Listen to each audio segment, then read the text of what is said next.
ਕੁਛ ਇੰਸੀਡੈਂਟ ਪੰਜਾਬ 'ਚ ਇੱਦਾਂ ਦੇ ਹੋਏ ਜਿਹਦੇ ਨਾਲ ਮੈਂ ਥੋੜ੍ਹਾ ਜਿਹਾ ਬਹੁਤ ਪਰੇਸ਼ਾਨ ਹੋ ਗਿਆ।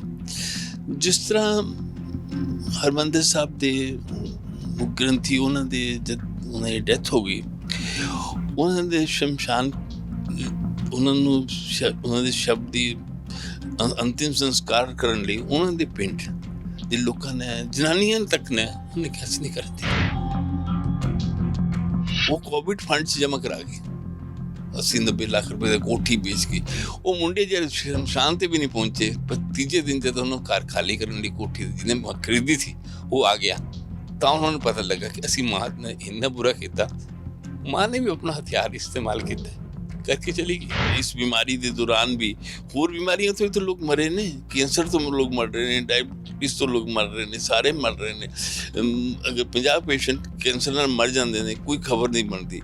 एक बंदा किते मतलब शहर च वो इन्फेक्टेड होंदा है, suspected to have been infected, not infected, कि शक है वो खबर बन जाती है पहले।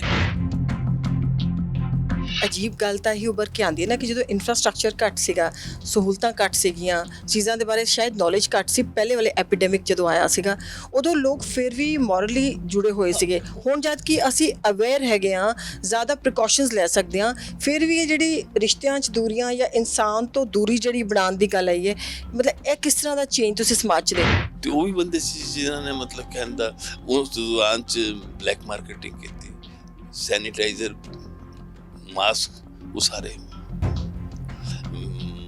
ब्लैक च बेचे। दोनों चीज़ें साइमल्टेनियस, अच्छे लोग भी बुरे लोग भी सारे मिलकर काम कर रहे थे। आज साढ़े को सब कुछ है। आज कोई ये नहीं कह सकता कि साढ़े को किट है नहीं। आज तो कोई नहीं कहता साढ़े को टेस्ट नहीं हो रहा। महीना पहले सारे कहते टेस्ट नहीं हो रहा टेस्ट। आज जाके जितने मर्जी करवा लो टेस्ट। ਤੁਸੀਂ ਲਾਸਟ ਵਿੱਚ ਇੱਕ ਮੋਦੀ ਜੀ ਨੂੰ ਚਿੱਠੀ ਲਿਖੀ ਹੈ ਪ੍ਰਧਾਨ ਮੰਤਰੀ ਸਾਹਿਬ ਨੂੰ, ਉਹ ਤੁਸੀਂ ਕਿਹਾ ਕਿ ਮੈਂ ਪਹਿਲੇ ਲਿਖਤੀ ਸੀਗੀ, ਵਿੱਚ ਆਪਾਂ ਥੋੜੀ ਜਿਹੀ ਉਹਦੇ ਬਾਰੇ ਗੱਲ ਕੀਤੀ ਹੈ। ਉਹਦਾ ਅਸਲੀ ਮਜ਼ਮੂਨ ਕੀ ਹੈ? ਸੈਨਾ ਅਗਰ ਸੈਨਾਪਤੀ ਹੌਸਲਾ ਛੱਡ ਦੇਵੇ ਤੇ ਸੈਨਾ ਹਾਰ ਜਾਂਦੀ ਹੈ। ਦੂਜਾ ਮੈਂ ਕਿਹਾ ਕਿ ਤੁਸੀਂ ਸੈਨਾ ਦੇ ਲੋਕਾਂ ਦਾ, ਉਹਨਾਂ ਲੋਕਾਂ ਦਾ ਖਿਆਲ ਕਰੋ। ਤੁਸੀਂ ਲੋਕਾਂ ਨੂੰ ਖਾਣ ਲਈ, ਉਹਦੇ ਲਈ ਸਾਰਾ ਕੁਝ ਇੰਤਜ਼ਾਮ ਕਰ ਰਹੇ ਹੋ, ਪਰ ਕਈ ਲੋਕ ਹੱਥ ਅੱਡ ਕੇ ਖਾਣਾ ਨਹੀਂ ਖਾਣਾ ਚਾਹੁੰਦੇ।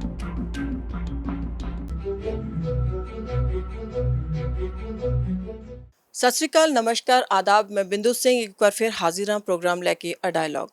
ਇਸ ਪ੍ਰੋਗਰਾਮ ਦੇ ਵਿੱਚ ਜਿਸ ਤਰ੍ਹਾਂ ਅਸੀਂ ਹਰ ਵਾਰ ਕਿਸੇ ਨਵੇਂ ਮਹਿਮਾਨ ਦੇ ਨਾਲ ਤੁਹਾਡਾ ਰੂਬਰੂ ਕਰਵਾਉਂਦੇ ਹਾਂ, ਤੁਹਾਨੂੰ ਤੁਹਾਡੇ ਸਾਹਮਣੇ ਲੈ ਕੇ ਆਉਂਦੇ ਹਾਂ। ਅੱਜ ਵੀ ਅਸੀਂ ਇੱਕ ਮਹਿਮਾਨ ਸਾਡੇ ਨਾਲ ਇੱਥੇ ਹੈ ਨੇ ਜੋ ਕਿ ਲੇਖਕ ਪੱਤਰਕਾਰ ਨੇ, ਅਤੇ ਉਹਨਾਂ ਨੇ ਕਰੋਨਾ ਦੀ ਸਿਚੁਏਸ਼ਨ 'ਤੇ ਇੱਕ ਕਿਤਾਬ ਲਿਖੀ ਹੈ। ਲਿਖੀ ਤਾਂ ਉਹਨਾਂ ਨੇ ਹਿੰਦੀ ਦੇ ਵਿੱਚ ਹੈ, ਪਰ ਜਿਹੜੀ ਬੁੱਕ ਹੈਗੀ ਹੈ, ਜਿਹੜੀ ਕਿਤਾਬ ਹੈਗੀ, ਉਹ ਇੰਟਰਸਟਿੰਗ ਬਹੁਤ ਹੈਗੀ ਹੈ, ਕਿਉਂਕਿ ਉਹਨਾਂ ਨੇ ਸਭ ਤੋਂ ਪਹਿਲਾਂ ਜਿਹੜਾ ਮੈਂ ਉਹਦਾ ਪੇਜ ਹੀ ਕੱਢ ਕੇ ਦੇਖਦੀ ਹਾਂ, ਅਤੇ ਉਹਨਾਂ ਨੇ ਸਮਰਪਿਤ ਕੀਤੀ ਹੈ ਸੁਵਿਧਾओं के अभाव में भी कोरोना में जूझते स्वास्थ्य कर्मियों को, मतलब कि ਹੈਲਥ ਵਰਕਰਸ ਦੇ ਲਈ ਉਹਨਾਂ ਨੇ ਇਹ ਕਿਤਾਬ ਲਿਖੀ ਹੈ। ਤਾਂ ਉਹਨਾਂ ਨੇ ਬਹੁਤ ਸਾਰੇ ਅਖਬਾਰਾਂ ਦੇ ਵਿੱਚ ਕੰਮ ਕੀਤਾ, ਜਿਹੜੇ ਸਾਡੇ ਇੱਥੇ ਨਾਲ ਅੱਜ ਮਹਿਮਾਨ ਪੱਤਰਕਾਰ ਨੇ, ਬਹੁਤ ਵੱਡੀਆਂ ਅਖਬਾਰਾਂ ਦੇ ਵਿੱਚ, ਟਾਈਮਜ਼ ਆਫ ਇੰਡੀਆ ਵਰਗੀ ਅਖਬਾਰ ਦੇ ਵਿੱਚ ਵੀ ਉਹਨਾਂ ਨੇ ਕੰਮ ਕੀਤਾ। ਬਾਅਦ ਵਿੱਚ ਉਹ ਜਿਹੜੇ ਸੀ ਇਨਫੋਰਮੇਸ਼ਨ ਕਮਿਸ਼ਨਰ ਦੇ ਤੌਰ 'ਤੇ ਵੀ ਜਿਹੜੇ ਸੀਗੇ ਉਹ ਆਸੀਨ ਹੋਏ ਉਸ ਪਦ 'ਤੇ ਵੀ। ਪਰ ਅੱਜ ਉਹਨਾਂ ਨੇ ਜਿਹੜੀ ਇਹ ਸਿਚੁਏਸ਼ਨ ਨੂੰ ਲੈ ਕੇ ਇੱਕ ਕਿਤਾਬ ਲਿਖੀ, ਉਹ ਬੜੀ ਇੰਟਰਸਟਿੰਗ ਹੈ, ਅਤੇ ਉਹਨਾਂ ਦਾ ਨਾਮ ਹੈਗਾ ਸੁਰਿੰਦਰ ਅਵਸਥੀ ਜੀ। ਬਹੁਤ ਸੀਨੀਅਰ ਪੱਤਰਕਾਰ ਨੇ। ਅੱਜ ਉਹਨਾਂ ਦੇ ਨਾਲ ਅਸੀਂ ਤੁਹਾਡਾ ਗੱਲਬਾਤ ਕਰਾਂਗੇ, ਔਰ ਖਾਸ ਕਰਕੇ ਮੈਂ ਗੱਲ ਇਸ ਕਿਤਾਬ 'ਤੇ ਕਰਨਾ ਚਾਹਾਂਗੀ। ਉਹਦਾ ਰੀਜ਼ਨ ਹੈ ਕਿਉਂਕਿ ਸਿਚੁਏਸ਼ਨ ਕਰੋਨਾ ਦੀ ਜਿਹੜੀ ਹੈਗੀ ਹੈ ਉਹ ਹਜੇ ਤੱਕ ਬਰਕਰਾਰ ਹੈ, ਅਤੇ ਲਗਾਤਾਰ ਜਿਹੜੇ ਕੇਸਿਸ ਨੇ ਦੇਸ਼ ਦੇ ਵਿੱਚ ਵੀ ਵੱਧਦੇ ਚਲੇ ਜਾ ਰਹੇ ਆ। ਅੱਜ 9 ਲੱਖ ਤੋਂ ਪਾਰ ਕਰ ਗਏ ਨੇ, ਅਤੇ ਸਾਡੇ ਸੂਬੇ ਪੰਜਾਬ ਦੇ ਵਿੱਚ ਵੀ ਲਗਾਤਾਰ ਇਹਦਾ ਜਿਹੜਾ ਗਿਣਤੀ ਹੈਗੀ ਹੈ ਉਹਦੇ ਵਿੱਚ ਇਜ਼ਾਫਾ ਹੋ ਰਿਹਾ। ਬੜੀ ਇੰਟਰਸਟਿੰਗ ਕਿਤਾਬ ਹੈ, ਔਰ ਸਭ ਤੋਂ ਵੱਡੀ ਗੱਲ ਇਹਦੇ ਵਿੱਚ ਹੈਗੀ ਹੈ ਕਿ ਇਹਦੇ ਵਿੱਚ ਉਹਨਾਂ ਨੇ ਕਹਾਣੀਆਂ ਦੇ ਤੌਰ 'ਤੇ ਕਹਿ ਸਕਦੇ ਹਾਂ ਆਪਾਂ, ਇਹਦੇ 'ਚ ਜੋ ਬੰਦਿਸ਼ ਕੀਤੀ ਹੈਗੀ ਉਹਦੇ 'ਚ 22-23 ਮੇਰੇ ਖਿਆਲ 'ਚ ਉਹ ਕਹਾਣੀਆਂ ਦਾ ਸੰਕਲਨ ਇਹਨਾਂ ਨੇ ਇਹਦੇ ਵਿੱਚ ਕੀਤਾ, ਇੱਕ ਕਲੈਕਸ਼ਨ ਕੀਤੀ ਹੈਗੀ ਹੈ। ਅਤੇ ਇਸ ਦੇ ਬਾਰੇ 'ਚ ਹੁਣ ਅਸੀਂ ਅੱਗੇ ਕਿਤਾਬ ਦੇ ਬਾਰੇ 'ਤੇ ਹੋਰ ਕਾਫੀ ਗੱਲਾਂ ਕਰਾਂਗੇ ਇਸ 'ਤੇ। ਸਰ, ਤੁਹਾਡਾ ਬਹੁਤ ਬਹੁਤ ਸਵਾਗਤ ਹੈ। ਸ਼ੁਕਰੀਆ। ਅਵਸਥੀ ਜੀ, ਤੁਹਾਡੀ ਕਿਤਾਬ ਜਿਹੜੀ ਹੈ ਉਹ ਤੁਸੀਂ ਲਿਖੀ ਤਾਂ ਹਿੰਦੀ ਦੇ ਵਿੱਚ ਹੈ, ਬਹੁਤ ਪਿਆਰੀ ਕਿਤਾਬ ਹੈ, ਔਰ ਉਹਦਾ ਨਾਮ ਤੁਸੀਂ ਰੱਖਿਆ ਲੋਕਡਾਊਨ ਨਾਮ ਰੱਖਿਆ ਉਹਨਾਂ ਨੇ ਸਪੈਸ਼ਲੀ ਇਸ ਕਿਤਾਬ ਦਾ। ਔਰ ਇਹਦੇ 'ਚ ਤੁਸੀਂ 22-23 ਚੀਜ਼ਾਂ ਲਿਖੀਆਂ, ਅਤੇ ਸਭ ਤੋਂ ਲਾਸਟ ਜਿਹੜੀ ਤੁਸੀਂ ਇੱਕ ਲੇਖ ਲਿਖਿਆ ਜਾਂ ਜਿਹਨੂੰ ਆਪਾਂ ਕਹਾਣੀ ਕਹਿ ਸਕਦੇ ਹਾਂ, ਉਹ ਮੋਦੀ ਜੀ ਨੂੰ ਇੱਕ ਓਪਨ ਲੈਟਰ ਲਿਖਿਆ, ਮਤਲਬ ਵਾਈਂਡ ਅਪ ਕੀਤਾ। ਉਸ ਤੋਂ ਪਹਿਲੇ ਤੁਸੀਂ ਬਹੁਤ ਕੁਝ ਲਿਖਿਆ। ਮੈਂ ਉਹਦੇ ਤੇ ਗੱਲ ਕਰਨਾ ਚਾਹਾਂਗੀ ਤੁਹਾਡੇ ਨਾਲ ਕਿ ਲੋਕਡਾਊਨ ਦਾ ਤੁਹਾਡੇ ਜਿਹੜੇ ਮਨ ਦੇ ਵਿੱਚ ਵਿਚਾਰ ਆਇਆ ਕਿਵੇਂ। ਡੈਫੀਨੇਟਲੀ ਲੋਕਡਾਊਨ ਦਾ ਇੱਕ ਸੀਗਾ ਤਾਂ ਇੱਕ ਲੇਖਕ ਦੇ ਮਨ 'ਚ ਬਹੁਤ ਸਾਰੀਆਂ ਗੱਲਾਂ ਆਉਂਦੀਆਂ, ਪੱਤਰਕਾਰ ਦੇ ਮਨ 'ਚ ਬਹੁਤ ਸਾਰੀਆਂ ਗੱਲਾਂ ਆਉਂਦੀਆਂ। ਕੀ ਕੁਛ ਹੈ ਇਹਦੇ ਵਿੱਚ? ਇਹ ਜਿਹੜਾ ਮੋਦੀ ਨੂੰ ਖਤ ਹੈ ਪਹਿਲੇ ਲਿਖਿਆ ਸੀਗਾ, ਬਾਅਦ ਚ ਲਗਾਇਆ ਬਾਅਦ ਚ ਹੈਗਾ। ਉਸ ਤੋਂ ਪਹਿਲਾਂ ਕੁਝ ਇਨਸੀਡੈਂਟ ਪੰਜਾਬ 'ਚ ਇੱਦਾਂ ਦੇ ਹੋਏ ਜਿਹਦੇ ਨਾਲ ਮੈਂ ਥੋੜ੍ਹਾ ਜਿਹਾ ਬਹੁਤ ਪਰੇਸ਼ਾਨ ਹੋ ਗਿਆ। ਜਿਸ ਤਰ੍ਹਾਂ ਹਰਿਮੰਦਰ ਸਾਹਿਬ ਦੇ ਮੁੱਖ ਗ੍ਰੰਥੀ, ਉਹਨਾਂ ਦੇ ਜਦ ਉਹਨਾਂ ਦੀ ਡੈਥ ਹੋ ਗਈ, ਉਹਨਾਂ ਦੇ ਸ਼ਮਸ਼ਾਨ, ਉਹਨਾਂ ਨੂੰ ਉਹਨਾਂ ਦੇ ਸ਼ਬਦ ਦੀ ਅੰਤਿਮ ਸੰਸਕਾਰ ਕਰਨ ਲਈ ਉਹਨਾਂ ਦੇ ਪਿੰਡ ਦੇ ਲੋਕਾਂ ਨੇ, ਜਨਾਨੀਆਂ ਤੱਕ ਨੇ, ਉਹਨੇ ਕਿਹਾ ਅਸੀਂ ਨਹੀਂ ਕਰਨ ਦੇਣਾ। ਮਤਲਬ ਅਸੀਂ ਜਿਹੜੇ ਲੋਕ ਹੈਗੇ ਹਾਂ, ਅਸੀਂ ਖੂੰਖਾਰ ਆਤੰਕਵਾਦੀ 15-20 ਜਿਨ੍ਹਾਂ ਬੰਦੇ ਮਾਰੇ ਨੇ, ਜਾਂ ਅੱਜ ਵੀ ਜਿਹੜੇ ਕਸ਼ਮੀਰ 'ਚ ਲੋਕਾਂ ਨਾਲ ਮਾਰਦੇ ਨੇ, ਉਹਨਾਂ ਦਾ ਵੀ ਸੰਸਕਾਰ ਕਰਦੇ ਹਾਂ। ਬਿੱਲਾ ਰੰਗਾ ਜੇ ਬੰਦੇ ਜਾਂ ਹੁਣ ਜਿਹੜੇ ਨਿਰਭਯਾ ਕਾਂਡ ਦੇ ਬੰਦੇ, ਉਹਨਾਂ ਦਾ ਸੰਸਕਾਰ ਤੇ ਹੁੰਦਾ ਹੈ। ਇੰਨੇ ਵੱਡੇ ਬੰਦੇ ਦਾ ਜਿਹਨੇ ਸਾਰੀ ਉਮਰ ਗੁਰਬਾਣੀ ਦੀ ਵਰਸ਼ਾ ਕੀਤੀ ਹੋਏ ਲੋਕਾਂ, ਹਜ਼ੂਰੀ ਰਾਗੀ ਸੀਗੇ ਉਹ, ਹਜ਼ੂਰੀ ਰਾਗੀ, ਉਹਨਾਂ ਨੂੰ ਮਤਲਬ ਕਹਿੰਦਾ ਤੁਸੀਂ ਉਹਨਾਂ ਦੇ ਸੰਸਕਾਰ ਲਈ ਮਤਲਬ ਵਿਰੋਧ ਹੋਵੇ, ਇਹ ਸਾਡੇ ਲਈ ਸ਼ਰਮ ਡੁੱਬਣ ਦੀ ਮਨ ਲਾਨਤ ਦੀ ਗੱਲ। ਉਸ ਦਿਨ ਮੈਨੂੰ ਲੱਗਾ ਕਿ ਵੀ ਇਹ ਸਾਡੀਆਂ ਸਾਰੀਆਂ ਦੀਆਂ ਸਾਰੀਆਂ ਕੀਮਤਾਂ ਬਦਲ ਰਹੀਆਂ ਹਨ। ਹੁਣ ਪਹਿਲੇ ਹੁੰਦਾ ਸੀ ਬਿਮਾਰ ਹੁੰਦਾ ਸੀ ਉਹਨੂੰ ਦੇਖਣ ਜਾਂਦੇ ਸੀ, ਹੁਣ ਬਿਮਾਰ ਹੁੰਦਾ ਉਹਦੇ ਘਰ ਦੇ 1 ਕਿਲੋਮੀਟਰ ਦੂਰੋਂ ਚਲੇ ਜਾਂਦੇ ਕਿ ਇਹ ਤੇ ਕਰੋਨਾ ਦਾ ਇਫੈਕਟਡ ਹੈ। ਹੌਸਪੀਟਲਸ 'ਚ ਮੈਂ ਦੇਖਿਆ ਕਿ ਡਾਕਟਰਸ ਸ਼ੁਰੂ 'ਚ ਤਾਂ ਕਿਉਂਕਿ ਉਹਨਾਂ ਕੋਲ ਵੀ ਇੰਤਜ਼ਾਮ ਨਹੀਂ ਸੀਗਾ, ਅਤੇ ਪੇਸ਼ੈਂਟ ਨੂੰ ਦੂਰੋਂ ਹੀ ਹਾਲ ਚਾਲ ਪੁੱਛ ਲੈਂਦੇ ਸੀਗੇ। ਨਰਸਿਸ ਸਟੈਪਰੋਸਕੋਪ ਨਹੀਂ ਲਗਾਉਂਦੇ ਸੀ, ਨਰਸਿਸ ਟੈਂਪਰੇਚਰ ਨਹੀਂ ਲੈਂਦੀਆਂ ਸੀਗੀਆਂ, ਥਰਮੋਮੀਟਰ ਫੜਾ ਦਿੰਦੀਆਂ ਸੀ ਕਿ ਤੁਸੀਂ ਲੈ ਲਓ, ਮੈਨੂੰ ਦੱਸ ਦੇਣਾ। ਉਹ ਸਾਰੀ ਨਰਸ ਦਾ ਅਤੇ ਡਾਕਟਰ ਦਾ, ਜਾਂ ਨਰਸ ਦਾ ਅਤੇ ਪੇਸ਼ੈਂਟ ਦਾ, ਡਾਕਟਰ ਅਤੇ ਪੇਸ਼ੈਂਟ, ਇਹ ਸਾਰੇ ਰਿਲੇਸ਼ਨ ਸਾਡੇ ਇੱਕਦਮ ਟੁੱਟਣੇ ਲੱਗ ਗਏ। ਇਹ ਇੱਕ ਬੜਾ ਆਦਮੀ ਨੂੰ ਪਰੇਸ਼ਾਨ ਕਰਤੇ। ਮੈਂ ਇਹ ਸੋਚਿਆ ਕਿ ਇੱਥੇ ਰਿਕਾਰਡ ਹੋਣਾ ਚਾਹੀਦਾ, ਕਿਉਂਕਿ ਇਹ ਪਹਿਲੇ ਵੀ ਹੋਈਆਂ ਨੇ, ਇੱਦਾਂ ਨਹੀਂ ਕਿ ਪਹਿਲੇ ਵੀ ਬਹੁਤ ਜ਼ਿਆਦਾ। ਇੱਥੇ ਇੱਕ ਮੈਂ ਕੁਐਸਚਨ ਲਵਾਂਗੀ। ਤੁਸੀਂ ਸੰਸਕਾਰ ਦੀ ਗੱਲ ਕੀਤੀ, ਤੁਸੀਂ ਕਿਹਾ ਲੋਕ ਇੱਕ ਦੂਜੇ ਨੂੰ ਦੇ ਕੇ ਪਰੇ ਹੋ ਗਏ ਸੀ, ਖਾਸ ਕਰਕੇ ਜੋ ਰਿਸ਼ਤੇ ਨਾਤੇ ਕਦਰਾਂ ਕੀਮਤਾਂ ਜਿਹੜੀਆਂ ਸੀਗੀਆਂ ਉਹ ਕਿਤੇ ਨਾ ਕਿਤੇ ਜਿਹੜੀਆਂ ਸੀਗੀਆਂ ਉਹ ਬਲੀ ਹੁੰਦੀਆਂ ਨਜ਼ਰ ਆ ਰਹੀਆਂ ਸੀ। ਕਰੋਨਾ ਨੇ ਇੱਦਾਂ ਦਾ ਇੱਕ ਕਹਿਰ ਲੈ ਕੇ ਆਇਆ। ਉਹਦੇ ਵਿੱਚ ਤੁਸੀਂ ਇੱਕ 7 ਨੰਬਰ ਤੁਹਾਡੀ ਇੱਕ ਲੇਖ ਜਾਂ ਜੋ ਕਹਾਣੀ ਤੁਸੀਂ ਲਿਖੀ ਹੈ, ਇਹਦੇ ਵਿੱਚ ਲਿਖਿਆ ਹੈ, ਸੰਸਕਾਰ ਪਰ ਬੇਟੋਂ ਕਾ ਇੰਤਜ਼ਾਰ, ਮਾਂ ਕਾ ਆਖਰੀ ਬਾਰ। ਇਹ ਇੱਕ ਆਪਣੇ ਆਪ ਦੇ ਵਿੱਚ ਤੁਸੀਂ ਕਿਵੇਂ, ਮਤਲਬ ਕਿੱਦਾਂ ਤੁਹਾਡੇ ਦਿਲ ਦੇ ਵਿੱਚ ਇਹ ਗੱਲ ਹੈ? ਇਹਦਾ ਮਾਂ ਨੂੰ ਜਦ ਬਿਮਾਰ ਹੋ ਗਈ, ਉਹਨੂੰ ਹਸਪਤਾਲ ਛੱਡ ਆਏ, ਉਹਦਾ ਖਿਆਲ ਹੀ ਨਹੀਂ ਕਰਦੇ ਸੀਗੇ, ਪੁੱਛਦੇ ਨਹੀਂ ਸੀਗੇ, ਅਤੇ ਆਖਿਰ ਉਹਨੇ ਮਰਨਾ ਹੀ ਸੀਗਾ। ਅਤੇ ਪਰ ਮਰਨ ਤੋਂ ਪਹਿਲਾਂ ਉਹਨੇ ਦੇਖਿਆ ਕਿ ਮੇਰੇ ਬੇਟੇ ਤੇ ਮੈਨੂੰ ਛੱਡ ਕੇ ਇੰਨੇ ਚੰਗੇ ਪੜ੍ਹਾਏ ਲਿਖਾਏ ਵੱਡੇ ਬੰਦੇ ਬਣਾਏ, ਉਹਨਾਂ ਨੇ ਮੇਰੇ ਲਈ ਕੁਛ ਨਹੀਂ ਕੀਤਾ। ਉਹ ਜਾਣਦੀ ਹੋਈ ਉਹ ਕੀ ਕਰ ਗਈ, ਆਪਣੀ ਸਾਰੀ ਦੀ ਸਾਰੀ ਪ੍ਰਾਪਰਟੀ ਜਿਹੜੀ ਹੈ ਨਾ, ਉਹ ਕੋਵਿਡ ਫੰਡ 'ਚ ਜਮ੍ਹਾਂ ਕਰਾ ਗਈ। 80-90 ਲੱਖ ਰੁਪਏ ਦਾ ਕੋਠੀ ਵੇਚ ਕੇ ਉਹ ਮੁੰਡੇ ਜਿਹੜੇ ਸ਼ਮਸ਼ਾਨ 'ਤੇ ਵੀ ਨਹੀਂ ਪਹੁੰਚੇ, ਪਰ ਤੀਜੇ ਦਿਨ ਜਦੋਂ ਉਹਨੂੰ ਘਰ ਖਾਲੀ ਕਰਨ ਲਈ ਕੋਠੀ ਜਿਹਨੇ ਖਰੀਦੀ ਸੀ ਉਹ ਆ ਗਿਆ, ਤਾਂ ਉਹਨਾਂ ਨੂੰ ਪਤਾ ਲੱਗਾ ਕਿ ਅਸੀਂ ਮਾਂ ਨੇ ਇੰਨਾ ਬੁਰਾ ਕੀਤਾ। ਮਾਂ ਨੇ ਵੀ ਆਪਣਾ ਹਥਿਆਰ ਇਸਤੇਮਾਲ ਕੀਤਾ, ਕਰਕੇ ਚਲੀ ਗਈ। ਵੱਡੀ ਗੱਲ ਹੈ ਇੱਕ ਸਰ, ਤੁਸੀਂ ਬਹੁਤ ਹੀ ਕਹਿੰਦਾ ਜਿਹੜੀ ਮਤਲਬ ਕਹਿੰਦੇ ਕਿ ਬੱਚਿਆਂ ਦਾ ਬੁਰਾ ਨਹੀਂ ਕਰੇ, ਉਹਨੂੰ ਵੀ ਲੱਗਾ ਕਿ ਇਹ ਨਹੀਂ, ਮੈਨੂੰ ਵੀ ਇਹਨਾਂ 'ਤੇ ਹੱਥ ਕਰਨਾ ਚਾਹੀਦਾ ਵਾਰ, ਇਹਨਾਂ ਨੇ ਮੈਨੂੰ ਇੰਨਾ ਮਾੜਾ ਕੀਤਾ, ਮੈਂ ਵੀ ਇਹਨਾਂ ਨੂੰ ਬਖਸ਼ਾਂਗੇ। ਜਾਣਦੇ ਹੋਏ ਬਹੁਤ ਸਾਰਾ ਆਪਣਾ ਪੈਸਾ ਉਹਨਾਂ ਨੂੰ ਦੇ ਗਏ ਕੋਵਿਡ ਫੰਡ 'ਚ, ਤਾਂ ਕਿ ਹੋਰਾਂ ਦੇ ਕੰਮ ਆਵੇ, ਇਹਨਾਂ ਦੇ ਕੰਮ ਨਾ ਆਏ। ਕਿ ਤੁਸੀਂ ਬਹੁਤ ਭਾਵੁਕ ਹੋ ਗਏ ਹੋ, ਅਤੇ ਇਸ ਗੱਲ 'ਤੇ ਮੈਂ ਸਮਝ ਸਕਦੀ ਹਾਂ। ਹਰ ਇੱਕ 'ਚ ਮੈਨੂੰ ਲੱਗਾ ਕਿ ਵੀ ਜ਼ਿੰਦਗੀ ਦਾ ਅਸਲੀਅਤਾਂ ਹੈਗੀਆਂ ਜਿਹੜੀਆਂ ਹੋ ਰਹੀਆਂ ਸੀਗੀਆਂ ਉਸ ਵੇਲੇ, ਅਤੇ ਤੁਸੀਂ ਅਗਰ ਉਸ ਵਾਤਾਵਰਨ 'ਚ ਹੋ, ਤੁਹਾਨੂੰ ਉਨੇ ਹੀ ਭਾਵੁਕ ਹੋ ਜਾਓਗੇ, ਸਾਰੇ ਭਾਵੁਕ ਹੋ ਜਾਣਗੇ। ਤੁਸੀਂ ਇੱਕ ਹੋਰ ਬੜਾ ਇੰਟਰਸਟਿੰਗ ਜਿਹੀ ਇੱਕ ਚੀਜ਼ ਲਿਖੀ ਹੈ, ਜਿਹਦੇ 'ਚ ਤੁਸੀਂ ਲਿਖਿਆ ਕਿ ਮੋਨਿਕਾ ਕੋ ਰਾਸ ਆ ਗਿਆ ਲਾਕਡਾਊਨ। ਇਹਦੇ 'ਚ ਜਿੱਥੇ ਇੱਕ ਪਾਸੇ ਆਪਾਂ ਗੱਲ ਕਰਦੇ ਹਾਂ ਕਿ ਲੋਕ ਜਿਹੜੇ ਸੀ ਇੱਕ ਦੂਜੇ ਦੇ ਨਾਲ ਮਤਲਬ ਕਿ ਕੋਈ ਖੜ ਨਹੀਂ ਰਿਹਾ ਸੀ, ਜਾਂ ਕੋਈ ਮਰੀਜ਼ ਜਿਹੜੇ ਸੀ ਉਹਨਾਂ ਨੂੰ ਬਿਲਕੁਲ ਹੀ ਇੱਦਾਂ ਕੀਤਾ ਜਾ ਰਿਹਾ ਸੀ ਜਿਵੇਂ ਕਿ ਉਹ ਜਾਣ ਪਛਾਣ ਨਹੀਂ ਹੁੰਦੀ, ਰਿਸ਼ਤੇ ਨਾਤੇ ਦੂਰ ਹੋ ਗਏ ਸੀਗੇ, ਦਿਲ ਦੂਰ ਹੋ ਗਏ ਸੀਗੇ। ਮਤਲਬ ਕਿ ਕਰੋਨਾ ਪੇਸ਼ੈਂਟ ਨੂੰ ਐਵੇਂ ਦੇਖਿਆ ਜਾ ਰਿਹਾ ਸੀ ਜਿਵੇਂ ਉਹ ਇੱਕ ਮੁਸੀਬਤ, ਦੂਜੇ ਦੇ ਜਾਨ ਲਈ ਖਤਰਾ ਬਣਿਆ ਹੋਇਆ ਔਰ ਹਜੇ ਵੀ ਉਹ ਚੀਜ਼ ਮਤਲਬ ਸ਼ੁਰੂਆਤੀ ਦੌਰ ਦੇ ਵਿੱਚ ਇਹ ਦੌਰ ਜ਼ਿਆਦਾ ਸੀ। ਉਹਦੇ ਵਿੱਚ ਇੱਕ ਐਵੇਂ ਦੀ ਕਹਾਣੀ ਵੀ ਤੁਸੀਂ ਲਿਖੀ ਹੈ ਕਿ ਮੋਨਿਕਾ ਕੋ ਰਾਸ ਆ ਗਿਆ ਲੋਕਡਾਊਨ। ਇਹਦੇ 'ਚ ਖਾਸ ਕੀ ਹੈ ਜਿਹੜਾ ਕਿ ਇਹ ਬਿਲਕੁਲ ਐਂਟੀਥੀਸਿਸ ਲੱਗ ਰਿਹਾ? ਇਹਦੇ 'ਚ ਖਾਸ ਇਹ ਹੈ ਕਿ ਉਹ ਜਾਣਾ ਅੰਦਰ ਬਾਹਰ ਆਉਣਾ ਮਨਾ ਹੋ ਗਿਆ, ਘਰ 'ਚ ਰਹਿ ਗਏ। ਤੇ ਉਹਨੇ ਦੇਖਿਆ ਕਿ ਮੈਂ ਤਾਂ ਮਤਲਬ ਕਹਿੰਦਾ ਘਰ ਦੀ ਸਫਾਈ ਸਫੂਈ ਕੀਤੀ ਉਹਨੇ ਆਪਣੇ ਉਹਦੇ 'ਤੇ, ਉਹ ਸਫਾਈ 'ਚ ਉਹਨੂੰ ਲੱਗਿਆ ਕਿ ਉਹਦਾ ਪੁਰਾਣੀ ਗਿਤਾਰ ਕੱਢ ਲਈ ਉਹਨੇ। ਫਿਰ ਉਹਨੇ ਪੇਂਟਿੰਗ ਵਗੈਰਾ ਕੱਢਿਆ ਕਿ ਉਹਦਾ ਮਤਲਬ ਉਹਦੇ ਹਸਬੈਂਡ ਨਾਲ ਜੇ ਦੋਸਤੀ ਹੋਈ ਸੀ ਉਹਦੀ, ਤਦ ਉਹ ਕਾਲਜ 'ਚ ਗਾਉਂਦੀ ਸੀ, ਗਾਇਆ ਸੀ ਉਹਨੇ, ਤਾਂ ਉਹ ਪਹਿਲੀ ਵਾਰ ਉਹਨੂੰ ਮਿਲਿਆ ਸੀ। तो उन्हें सोचा कि भी बाहर नहीं जाना, मैं अंदर से, तो उन्हें अपने गीत वगैरह फिर तो रियाज करना शुरू करता, फिर तो 2 घंटे वो 15-20 दिन चो फिर तो मतलब कहता अपने पुराने रंग जागे। पर नहीं कोई शादी तो बाद सब कुछ भूल चुकी सी, सारे नए परिवार ਦੇ ਚੱਕਰ मतलब कहता परिवार च या अयाशी ਦੀ ਜਿਹੜੀ ਜ਼ਿੰਦਗੀ ਬੀਤੀ ਕਰ, ਪਰ ਉਹਨੂੰ ਫਿਰ ਤੋਂ ਲੱਗਾ ਕਿ ਮੈਂ ਆਪਣੀ ਉਹ ਜਿਹੜਾ ਮੇਰਾ ਪੁਰਾਣੀ ਜ਼ਿੰਦਗੀ ਹੈ ਮੈਨੂੰ ਵਾਪਸ ਆ ਗਈ ਆਪਣਾ ਘਰ 'ਚ ਮਤਲਬ ਰਹਿੰਦੇ ਹੋਏ। ਮਤਲਬ ਉਹਨੂੰ ਲੱਗਦਾ ਸੀ ਪਹਿਲੇ ਤਾਂ ਕਿ ਸੈਰ ਸੂਰ ਕਰਨ ਚੱਲੀਏ, ਤੇ ਪਰ ਉਹਨੂੰ ਲੱਗਦਾ ਸੀ ਕੋਈ ਖਤਰਾ ਨਹੀਂ, ਪੁਲਿਸ ਵਾਲੇ ਫੜ ਲੈਣਗੇ, ਬੇਇੱਜ਼ਤੀ ਕਰ ਦੇਣਗੇ, ਵੀ ਘਰ ਹੀ ਰੱਖੀ। ਪਰ ਘਰ 'ਚੋਂ ਨੇ ਆਪਣੇ ਆਪ ਨੂੰ ਦੁਬਾਰਾ ਤੋਂ ਰੀਇਨਵੈਂਟ ਕੀਤਾ, ਰੀਕੰਟੇਨ ਤੇ ਰੀਇਨਵੈਂਟ ਕੀਤਾ, ਰੀਯੂਨੀਅਨ ਕੀਤਾ ਉਹਨਾਂ ਚੀਜ਼ਾਂ ਦੇ ਨਾਲ ਜਿਹੜੀ ਸ਼ਾਇਦ ਉਹ ਕਿਤੇ ਪਿੱਛੇ ਛੱਡ ਚੁੱਕੀ ਸੀਗੀ।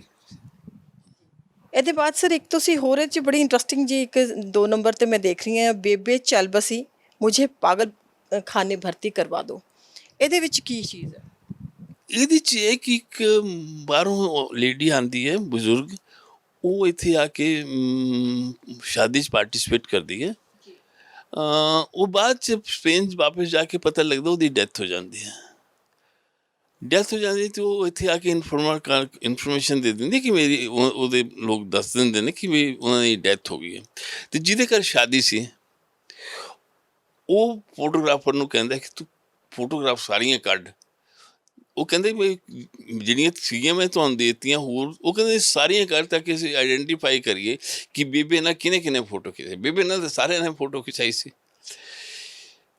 ਅਤੇ ਉਹ ਫਿਰ ਕਹਿੰਦਾ ਕਿ ਵੀ ਫਿਰ ਉਹਨੂੰ ਦੱਸਿਆ ਉਹਨੇ ਕਿ ਕਿਉਂ ਮੈਂ ਚਾਹਦਾ ਹਾਂ ਕਿ ਉਹ ਸਾਰੀਆਂ ਫੋਟੋ ਜਿਹੜੀਆਂ ਬੇਕਾਰ ਹੈਗੀਆਂ ਉਹ ਵੀ ਦਿਖਾਓ, ਤਾਂ ਕਿ ਬੰਦੇ ਤਾਂ ਉਸ 'ਚ ਵੀ ਆਏ ਨੇ ਸਾਹਮਣੇ, ਸੰਪਰਕ 'ਚ ਆਏ ਨੇ, ਉਹਨੇ ਦਿਖਾਤੀਆਂ। ਫਿਰ ਉਹਨੇ ਦੱਸਿਆ ਜਦ ਉਹਨੂੰ ਕਿ ਇਸ ਕਰਕੇ ਮੈਂ ਪੁੱਛ ਰਿਹਾ ਕਿ ਵੀ ਕਿਉਂ, ਕਿ ਉਹਨਾਂ ਨੂੰ ਵੀ ਇਨਫੈਕਟਿਡ ਹੋ ਸਕਦੇ ਨੇ। ਅਤੇ ਫੋਟੋਗ੍ਰਾਫਰ ਨੇ ਕਿਹਾ ਕਿ ਮੈਂ ਉਹ ਸ਼ਾਦੀ ਤੋਂ ਬਾਅਦ 4 ਸ਼ਾਦੀਆਂ ਹੋਰ ਕਰਵਾਈਆਂ ਨੇ।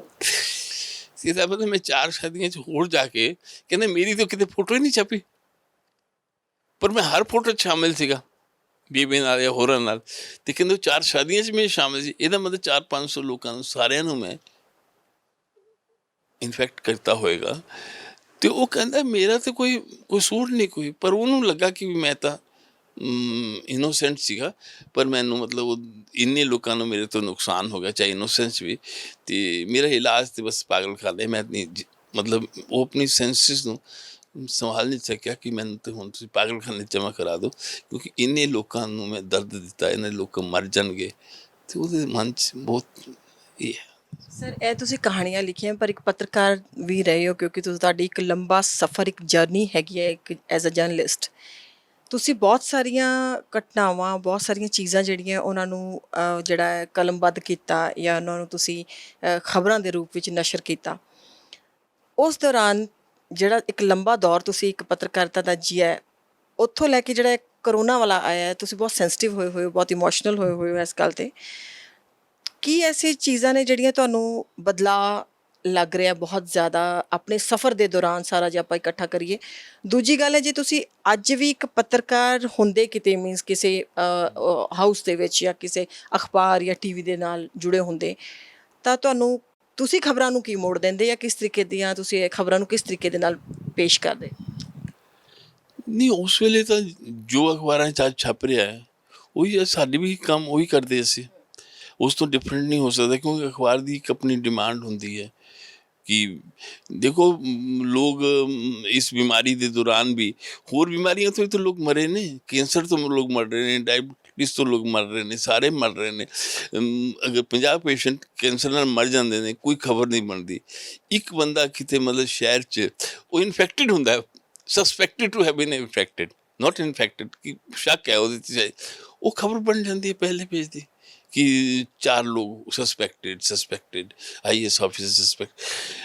मतलब वो खबरां दा मतलब पूरा वो सिलसिला ही बदल गया ना, क्योंकि यही डोमिनेंट बन गई खबर, बाकी सब चीज़ां ਜਿਹੜੀਆਂ ਉਹ ਪਿੱਛੇ ਪੈ ਗਈਆਂ। ਸਰ ਗੱਲ ਮੈਂ ਇਸ ਕਰਕੇ ਸਵਾਲ ਕੀਤਾ ਕਿਉਂਕਿ ਖਬਰਾਂ ਜੋ ਹੋ ਰਿਹਾ ਹੈ, ਇੰਨੇ ਇਨਫੈਕਟਡ ਆ ਗਏ ਲੋਕ, ਇੰਨੇ ਕਰੋਨਾ ਦੇ ਪੇਸ਼ੈਂਟਸ ਹੋ ਗਏ, ਇਹ ਗੱਲਾਂ ਤਾਂ ਆਮ ਆ ਰਹੀਆਂ, ਪਰ ਇਸ ਦੇ ਪਿੱਛੇ ਜਿਹੜੀਆਂ ਨੇ ਕਈ ਜਗ੍ਹਾ ਕਈ ਜਿਹੜੀਆਂ ਕਮੀਆਂ ਦਰਪੇਸ਼ ਆ ਰਹੀਆਂ ਨੇ, ਜਾਂ ਸਰਕਾਰੀ ਤੰਤਰ ਦੇ ਵਿੱਚ ਜਾਂ ਹਸਪਤਾਲਾਂ ਦੇ ਵਿੱਚ, ਜਾਂ ਜਿਹੜੇ ਡਾਕਟਰਸ ਨੇ ਉਹਨਾਂ ਨੇ, ਖਾਸ ਕਰਕੇ ਪ੍ਰਾਈਵੇਟ ਡਾਕਟਰਸ ਨੇ ਆਪਣੇ ਸ਼ਟਰ ਬੰਦ ਕਰ ਲਏ, ਜਦ ਕਿ ਉਹ ਸਿਹਤ ਸੇਵਾਵਾਂ ਉਹਨਾਂ ਨੂੰ ਦੇਣੀਆਂ ਚਾਹੀਦੀਆਂ ਸੀਗੀਆਂ ਇਸ ਟਾਈਮ ਦੇ ਵਿੱਚ, ਵਾਰੀਅਰਸ ਕਹਿਲਾਉਂਦੇ ਆ ਜਿਸ ਤਰੀਕੇ ਦੇ ਨਾਲ, ਜਾਂ ਕਈ ਇੱਦਾਂ ਦੀਆਂ ਚੀਜ਼ਾਂ ਨੇ, ਉਹ ਤੁਹਾਨੂੰ ਕਿੰਨੀ ਕੁ ਲੱਗਦੀ ਹੈ ਕਿ ਇੰਪੋਰਟੈਂਟ ਹੋਣੀ ਚਾਹੀਦੀ? ਕਿਉਂਕਿ ਜੋ ਤੁਸੀਂ ਇਹ ਕਹਾਣੀਆਂ ਲਿਖੀਆਂ ਇਹਦੇ ਵਿੱਚ ਤੁਸੀਂ ਦਰਦ ਵੀ ਬਿਆਨ ਕੀਤਾ। ਹਜੇ ਮੈਂ ਪੂਰੀ ਕਿਤਾਬ ਪੜ੍ਹੀ ਨਹੀਂ ਹੈ, ਪਰ ਹੋ ਸਕਦਾ ਇਹਦੇ ਵਿੱਚ ਬਹੁਤ ਸਾਰੀਆਂ ਚੀਜ਼ਾਂ ਐਸੀਆਂ ਤੁਸੀਂ ਦਰਜ ਕੀਤੀਆਂ ਹੋਣ ਜਿਹੜੀਆਂ ਕਿ ਸ਼ਾਇਦ ਇੱਕ ਪੱਤਰਕਾਰ ਦੀ ਸੀਟ ਤੇ ਬੈਠ ਕੇ ਅਸੀਂ ਗੱਲ ਨਹੀਂ ਕਹਿ ਸਕਦੇ। ਨਹੀਂ, ਇਹਦੇ 'ਚ ਮੈਨੂੰ ਲੱਗਦਾ ਕਿ ਦੋਨੋਂ ਜਿਹੜੀਆਂ ਸਟਰੀਮ ਸੀਗੀਆਂ ਨਾ ਪੈਰਲਲ ਚੱਲ ਰਹੀਆਂ ਸੀਗੀਆਂ। ਲੋਕਾਂ ਨੇ ਮਤਲਬ ਇਸ ਦੌਰਾਨ ਐਕਸਪਲੋਇਟ ਵੀ ਸਿਚੁਏਸ਼ਨਸ ਕੀਤੀਆਂ, ਡਾਕਟਰਸ ਨੇ ਵੀ ਲੋਕਾਂ ਦਾ ਇਲਾਜ ਨਹੀਂ ਕੀਤਾ, ਪਰ ਉਹ ਵੀ ਡਾਕਟਰ ਸੀ ਜਿਨ੍ਹਾਂ ਨੇ ਆਪਣਾ ਨੁਕਸਾਨ ਕਹਿ ਕੇ ਬੰਦਿਆਂ ਨੇ, ਸੋ ਪੈਰਲਲ ਦੋਨੋਂ ਚੱਲ ਰਹੇ ਸੀ। ਹੁਣ ਉਹਦੇ 'ਚ ਅਸੀਂ ਕੀ ਕਹਿ ਸਕਦੇ ਹਾਂ ਕਿ ਵੀ ਮਤਲਬ ਦੋਨੋਂ ਇੱਕਦਮ ਸਟਰੀਮਸ ਸੀਗੀਆਂ ਕਿ ਦੋਨੋਂ ਇੱਕ ਸਮਾਨਤਾ ਚੱਲ ਰਹੀਆਂ ਸੀ। ਅੱਛੇ ਲੋਕ ਵੀ ਸੀ, ਮਾੜੇ ਵੀ ਸੀ। ਅੱਛੇ ਲੋਕਾਂ ਨੇ ਜਿਸ ਤਰ੍ਹਾਂ ਈਵਨ ਸੋਨੂੰ ਸੂਦ ਵਰਗੇ ਬੰਦੇ ਜਿਨ੍ਹਾਂ ਨੇ ਲੋਕਾਂ ਨੂੰ ਪਹੁੰਚਾਇਆ, ਅਤੇ ਉਹ ਵੀ ਬੰਦੇ ਸੀ ਜਿਨ੍ਹਾਂ ਨੇ ਮਤਲਬ ਕਹਿਣ ਦਾ ਉਸ ਦੌਰਾਨ 'ਚ ਬਲੈਕ ਮਾਰਕੀਟਿੰਗ ਕੀਤੀ, ਸੈਨੀਟਾਈਜ਼ਰ, ਮਾਸਕ ਉਹ ਸਾਰੇ ਬਲੈਕ 'ਚ ਵੇਚੇ। दोनों चीज़ां ने, दोनों चीज़ें साइमल्टेनियस है, अच्छे लोग भी बुरे लोग भी सारे मिल मिला काम कर रहे थे, स्ट्रीम चल रही है। ये नहीं कि सिर्फ अच्छी चीज़ां, इस दौरान साढ़े जो अच्छाइयाँ सी वो भी आई हैं बाहर, बुराइयां भी आई हैं, बुरे ਜਿਹੜਾ ਸੀ सब वो भी आया, साढ़ा अच्छा भी आया। ये सिर्फ बुरी चीज़ां आई हैं इदां दी गल नहीं, बहुत अच्छा भी लगा लोगों को। ਸਰ ਐਪੀਡੈਮਿਕ ਇਹਨੂੰ ਕਿਹਾ ਗਿਆ ਹੈ, ਪੈਂਡੈਮਿਕ ਇਹਨੂੰ ਕਿਹਾ ਗਿਆ ਹੈ, ਗਲੋਬਲ ਜਿਹੜੀ ਹੈਗੀ ਹੈ ਇੱਕ ਤਰ੍ਹਾਂ ਦੀ ਹੈ ਬਿਮਾਰੀ ਜਿਹੜੀ ਸਾਰੇ ਫੈਲੀ ਹੋਈ ਹੈ। ਉਸ ਦੇ ਵਿੱਚ ਤੁਸੀਂ ਜੇ ਸਾਰੇ ਮਤਲਬ ਕਿ ਆਪਾਂ ਗਲੋਬ ਨੂੰ ਸੈਂਟਰ 'ਚ ਰੱਖ ਕੇ ਗੱਲ ਕਰੀਏ ਤਾਂ ਤੁਹਾਨੂੰ ਲੱਗਦਾ ਹੈ ਕਿ ਇਸ ਬਿਮਾਰੀ ਨੂੰ, ਕਿਉਂਕਿ ਦੂਸਰੇ ਦੇਸ਼ਾਂ ਦੇ ਵਿੱਚ ਆਪਾਂ ਦੇਖੀਏ ਕਈ ਜਗ੍ਹਾ 'ਤੇ ਇਸ ਤਰੀਕੇ ਦਾ ਐਕਸਟ੍ਰੀਮ ਲੋਕਡਾਊਨ ਨਹੀਂ ਕੀਤਾ ਗਿਆ, ਇੱਦਾਂ ਦੇ ਐਕਸਟ੍ਰੀਮ ਕਰਫਿਊਜ਼ ਨਹੀਂ ਲਾਏ ਗਏ, ਇੰਡੀਆ ਦੇ ਵਿੱਚ ਇਹ ਚੀਜ਼ ਹੋਈ ਹੈ। ਤੁਹਾਨੂੰ ਲੱਗਦਾ ਕਿ ਇਹ ਬਹੁਤ ਜ਼ਰੂਰੀ ਸੀਗਾ ਤੁਹਾਡੇ ਆਪਣੇ ਤਜਰਬੇ ਦੇ ਹਿਸਾਬ ਨਾਲ? ਇਸ ਤਰ੍ਹਾਂ ਹੈ ਕਿ ਜਦ ਅਸੀਂ ਲੋਕਡਾਊਨ ਕੀਤਾ ਸ਼ੁਰੂ 'ਚ ਸਾਡੇ ਕੋਲ ਕੁਛ ਵੀ ਨਹੀਂ ਸੀਗਾ, ਸਾਡੇ ਕੋਲ ਕਿਟਸ ਨਹੀਂ ਹੈ, ਸਾਡੇ ਕੋਲ ਮਾਸਕ ਨਹੀਂ ਸੀਗੇ, ਸਾਡੇ ਕੋਲ ਕੋਈ ਆਪਰੇਟਰਸ ਨਹੀਂ ਸੀਗਾ, ਵੈਂਟੀਲੇਟਰ ਨਹੀਂ ਸੀਗੇ। ਅਸੀਂ ਹਵਾਈ ਜਹਾਜ਼ ਬਣਾਉਂਦੇ ਰਹੇ, ਵੈਂਟੀਲੇਟਰ ਨਹੀਂ ਬਣਾਇਆ। ਹਸਪਤਾਲਾਂ 'ਚ ਕਿਤੇ ਮਤਲਬ ਡਿਸਟ੍ਰਿਕਟ ਹੈੱਡਕੁਆਟਰ 'ਚ ਹੈਲਥ ਸੈਂਟਰਸ 'ਚ ਵੈਂਟੀਲੇਟਰ ਥੇ, ਪਰ ਜਦ ਅਸੀਂ ਸ਼ੁਰੂ ਕੀਤਾ ਅਤੇ ਅੱਜ ਦੀ ਡੇਟ 'ਚ ਵੀ ਹੈ ਸਰਪਲਸ ਕਿਟਸ ਇੰਨੀਆਂ ਹੈਗੀਆਂ ਨੇ ਕਿ ਕਿਟਸ, ਕਿਉਂਕਿ ਇੱਕ ਵਾਰ ਇਸਤੇਮਾਲ ਹੋ ਕੇ ਦੁਬਾਰਾ ਨਹੀਂ ਹੋ ਸਕਦੀ ਯੂਜ਼, ਅਤੇ ਲੱਖਾਂ ਹੀ ਸਾਡੇ ਕੋਲ ਮਤਲਬ ਜਿੰਨੀਆਂ ਹੋ ਰਹੀਆਂ ਅਸੀਂ ਐਕਸਪੋਰਟ ਵੀ ਕਰ ਰਹੇ ਹਾਂ। ਸੈਨੀਟਾਈਜ਼ਰ ਸਾਡੇ ਕੋਲ ਐਕਸਪੋਰਟ ਕਰਨ ਲਈ ਪਏ ਨੇ, ਸਾਡੇ ਕੋਲ ਹੋਰ ਦਵਾਈਆਂ ਜਿਹੜੀਆਂ ਸਾਡੀਆਂ ਸੀਗੀਆਂ ਜਿਹਨੇ ਬਾਹਰ ਅਮੈਰੀਕਾ ਵਗੈਰਾ ਨੂੰ ਚਾਹੀਦੀਆਂ ਸੀ, ਉਹ ਵੀ ਇੱਥੇ ਬਹੁਤ ਸ਼ੋਰ ਮਚਿਆ ਕਿ ਉਹਨਾਂ ਨੂੰ ਕਿਉਂ ਦੇ ਦਿੱਤੀ, ਪਰ ਉਹ ਸਾਡੇ ਕੋਲ ਇੰਨੀਆਂ ਬਣਾ ਲਈਆਂ ਸੀ ਕਿ ਐਕਸਪੋਰਟ ਕਰ ਸਕਦੇ। ਅੱਜ ਮਤਲਬ ਇਹ 2 ਮਹੀਨੇ ਜਿਹੜੇ ਸੀ ਸਾਡੇ ਸ਼ੁਰੂ ਤਿਆਰੀ ਦੇ ਇਨਫਰਾਸਟਰਕਚਰ ਨੂੰ ਕ੍ਰੀਏਟ ਕਰਨ ਲਈ, ਉਹ ਲੋਕਡਾਊਨ ਸ਼ੁਰੂ 'ਚ ਉਸ ਲਈ ਬੜਾ ਯੂਜ਼ਫੁਲ ਰਿਹਾ ਕਿ ਲੋਕਾਂ ਨੂੰ ਪ੍ਰੀਪੇਅਰ ਕਰ ਲਿਆ, ਅਸੀਂ ਇੰਡਸਟਰੀ ਨੂੰ ਪ੍ਰੀਪੇਅਰ ਕਰ ਲਿਆ ਅਤੇ ਹੈਲਥ ਸਰਵਿਸਿਜ਼ ਨੂੰ ਅਪਡੇਟ ਕੀਤਾ, ਉਹਦਾ ਬਹੁਤ ਫਰਕ ਪਿਆ। ਉਸ ਦੌਰਾਨ ਥੋੜ੍ਹਾ ਜਿਹਾ ਉਹਨਾਂ ਦਾ ਉਹ ਵੀ ਟੁੱਟਿਆ, ਕਰੋਨਾ ਦਾ ਤਾਰ ਜਿਹੜੀ ਸੀ ਉਹ ਵੀ, ਸਰਕਲ ਵੀ ਟੁੱਟਿਆ, ਪਰ ਬੇਸਿਕਲੀ ਅਸੀਂ ਉਸ ਪੀਰੀਅਡ ਨੂੰ ਆਪਣੀ ਤਿਆਰੀ ਲਈ ਕਿ 2 ਮਹੀਨੇ ਬਾਅਦ ਅਸੀਂ ਲੋਕਡਾਊਨ ਤੋੜਾਂਗੇ ਤਾਂ ਉਸ ਵੇਲੇ ਸਾਡੇ ਕੋਲ ਸਭ ਕੁਛ ਹੋਣਾ ਚਾਹੀਦਾ। ਅੱਜ ਸਾਡੇ ਕੋਲ ਸਭ ਕੁਛ ਹੈ। ਅੱਜ ਕੋਈ ਇਹ ਨਹੀਂ ਕਹਿ ਸਕਦਾ ਕਿ ਸਾਡੇ ਕੋਲ ਕਿੱਟ ਹੈ ਨਹੀਂ, ਅੱਜ ਤੋਂ ਕੋਈ ਨਹੀਂ ਕਹਿੰਦਾ ਸਾਡੇ ਕੋਲ ਟੈਸਟ ਨਹੀਂ ਹੋ ਰਿਹਾ। ਮਹੀਨਾ ਪਹਿਲੇ ਸਾਰੇ ਕਹਿੰਦੇ ਟੈਸਟ ਨਹੀਂ ਹੋ ਰਿਹਾ, ਟੈਸਟ ਨਹੀਂ ਹੋ ਰਿਹਾ, ਟੈਸਟ। ਅੱਜ ਜਾ ਕੇ ਜਿੰਨੇ ਮਰਜ਼ੀ ਕਰਵਾ ਲਓ ਟੈਸਟ, ਕਿਉਂਕਿ ਅਸੀਂ ਪ੍ਰੀਪੇਅਰ ਹੋਏ ਹਾਂ। ਸੋ ਇਸ ਲਈ ਕਿ ਲੋਕਡਾਊਨ ਉਸ ਵੇਲੇ ਬਹੁਤ ਜ਼ਰੂਰੀ ਸੀਗਾ। ਬਾਕੀ ਅਗਰ ਜਿਸ ਤਰ੍ਹਾਂ ਹੋਰ ਕੰਟਰੀ 'ਚ ਉਹਨਾਂ ਨੇ ਸਾਰਿਆਂ ਨੇ ਸਫ਼ਰ ਕੀਤਾ, ਕੈਲੀਫੋਰਨੀਆ 'ਚ, ਫਲੋਰੀਡਾ 'ਚ। ਤੁਸੀਂ ਦੇਖੋ ਉਹਨਾਂ ਦੇ ਉਹ ਮੰਨਦੇ ਨਹੀਂ ਕਿਸੇ ਗੱਲ ਨੂੰ। ਉਹ ਕਹਿੰਦੇ ਕਿ ਵੀ ਸਾਡਾ ਮੂੰਹ ਬੰਦ ਕਰਨ ਲਈ ਮਾਸਕ ਲਗਵਾ ਰਿਹਾ ਡੋਨਲਡ ਟਰੰਪ।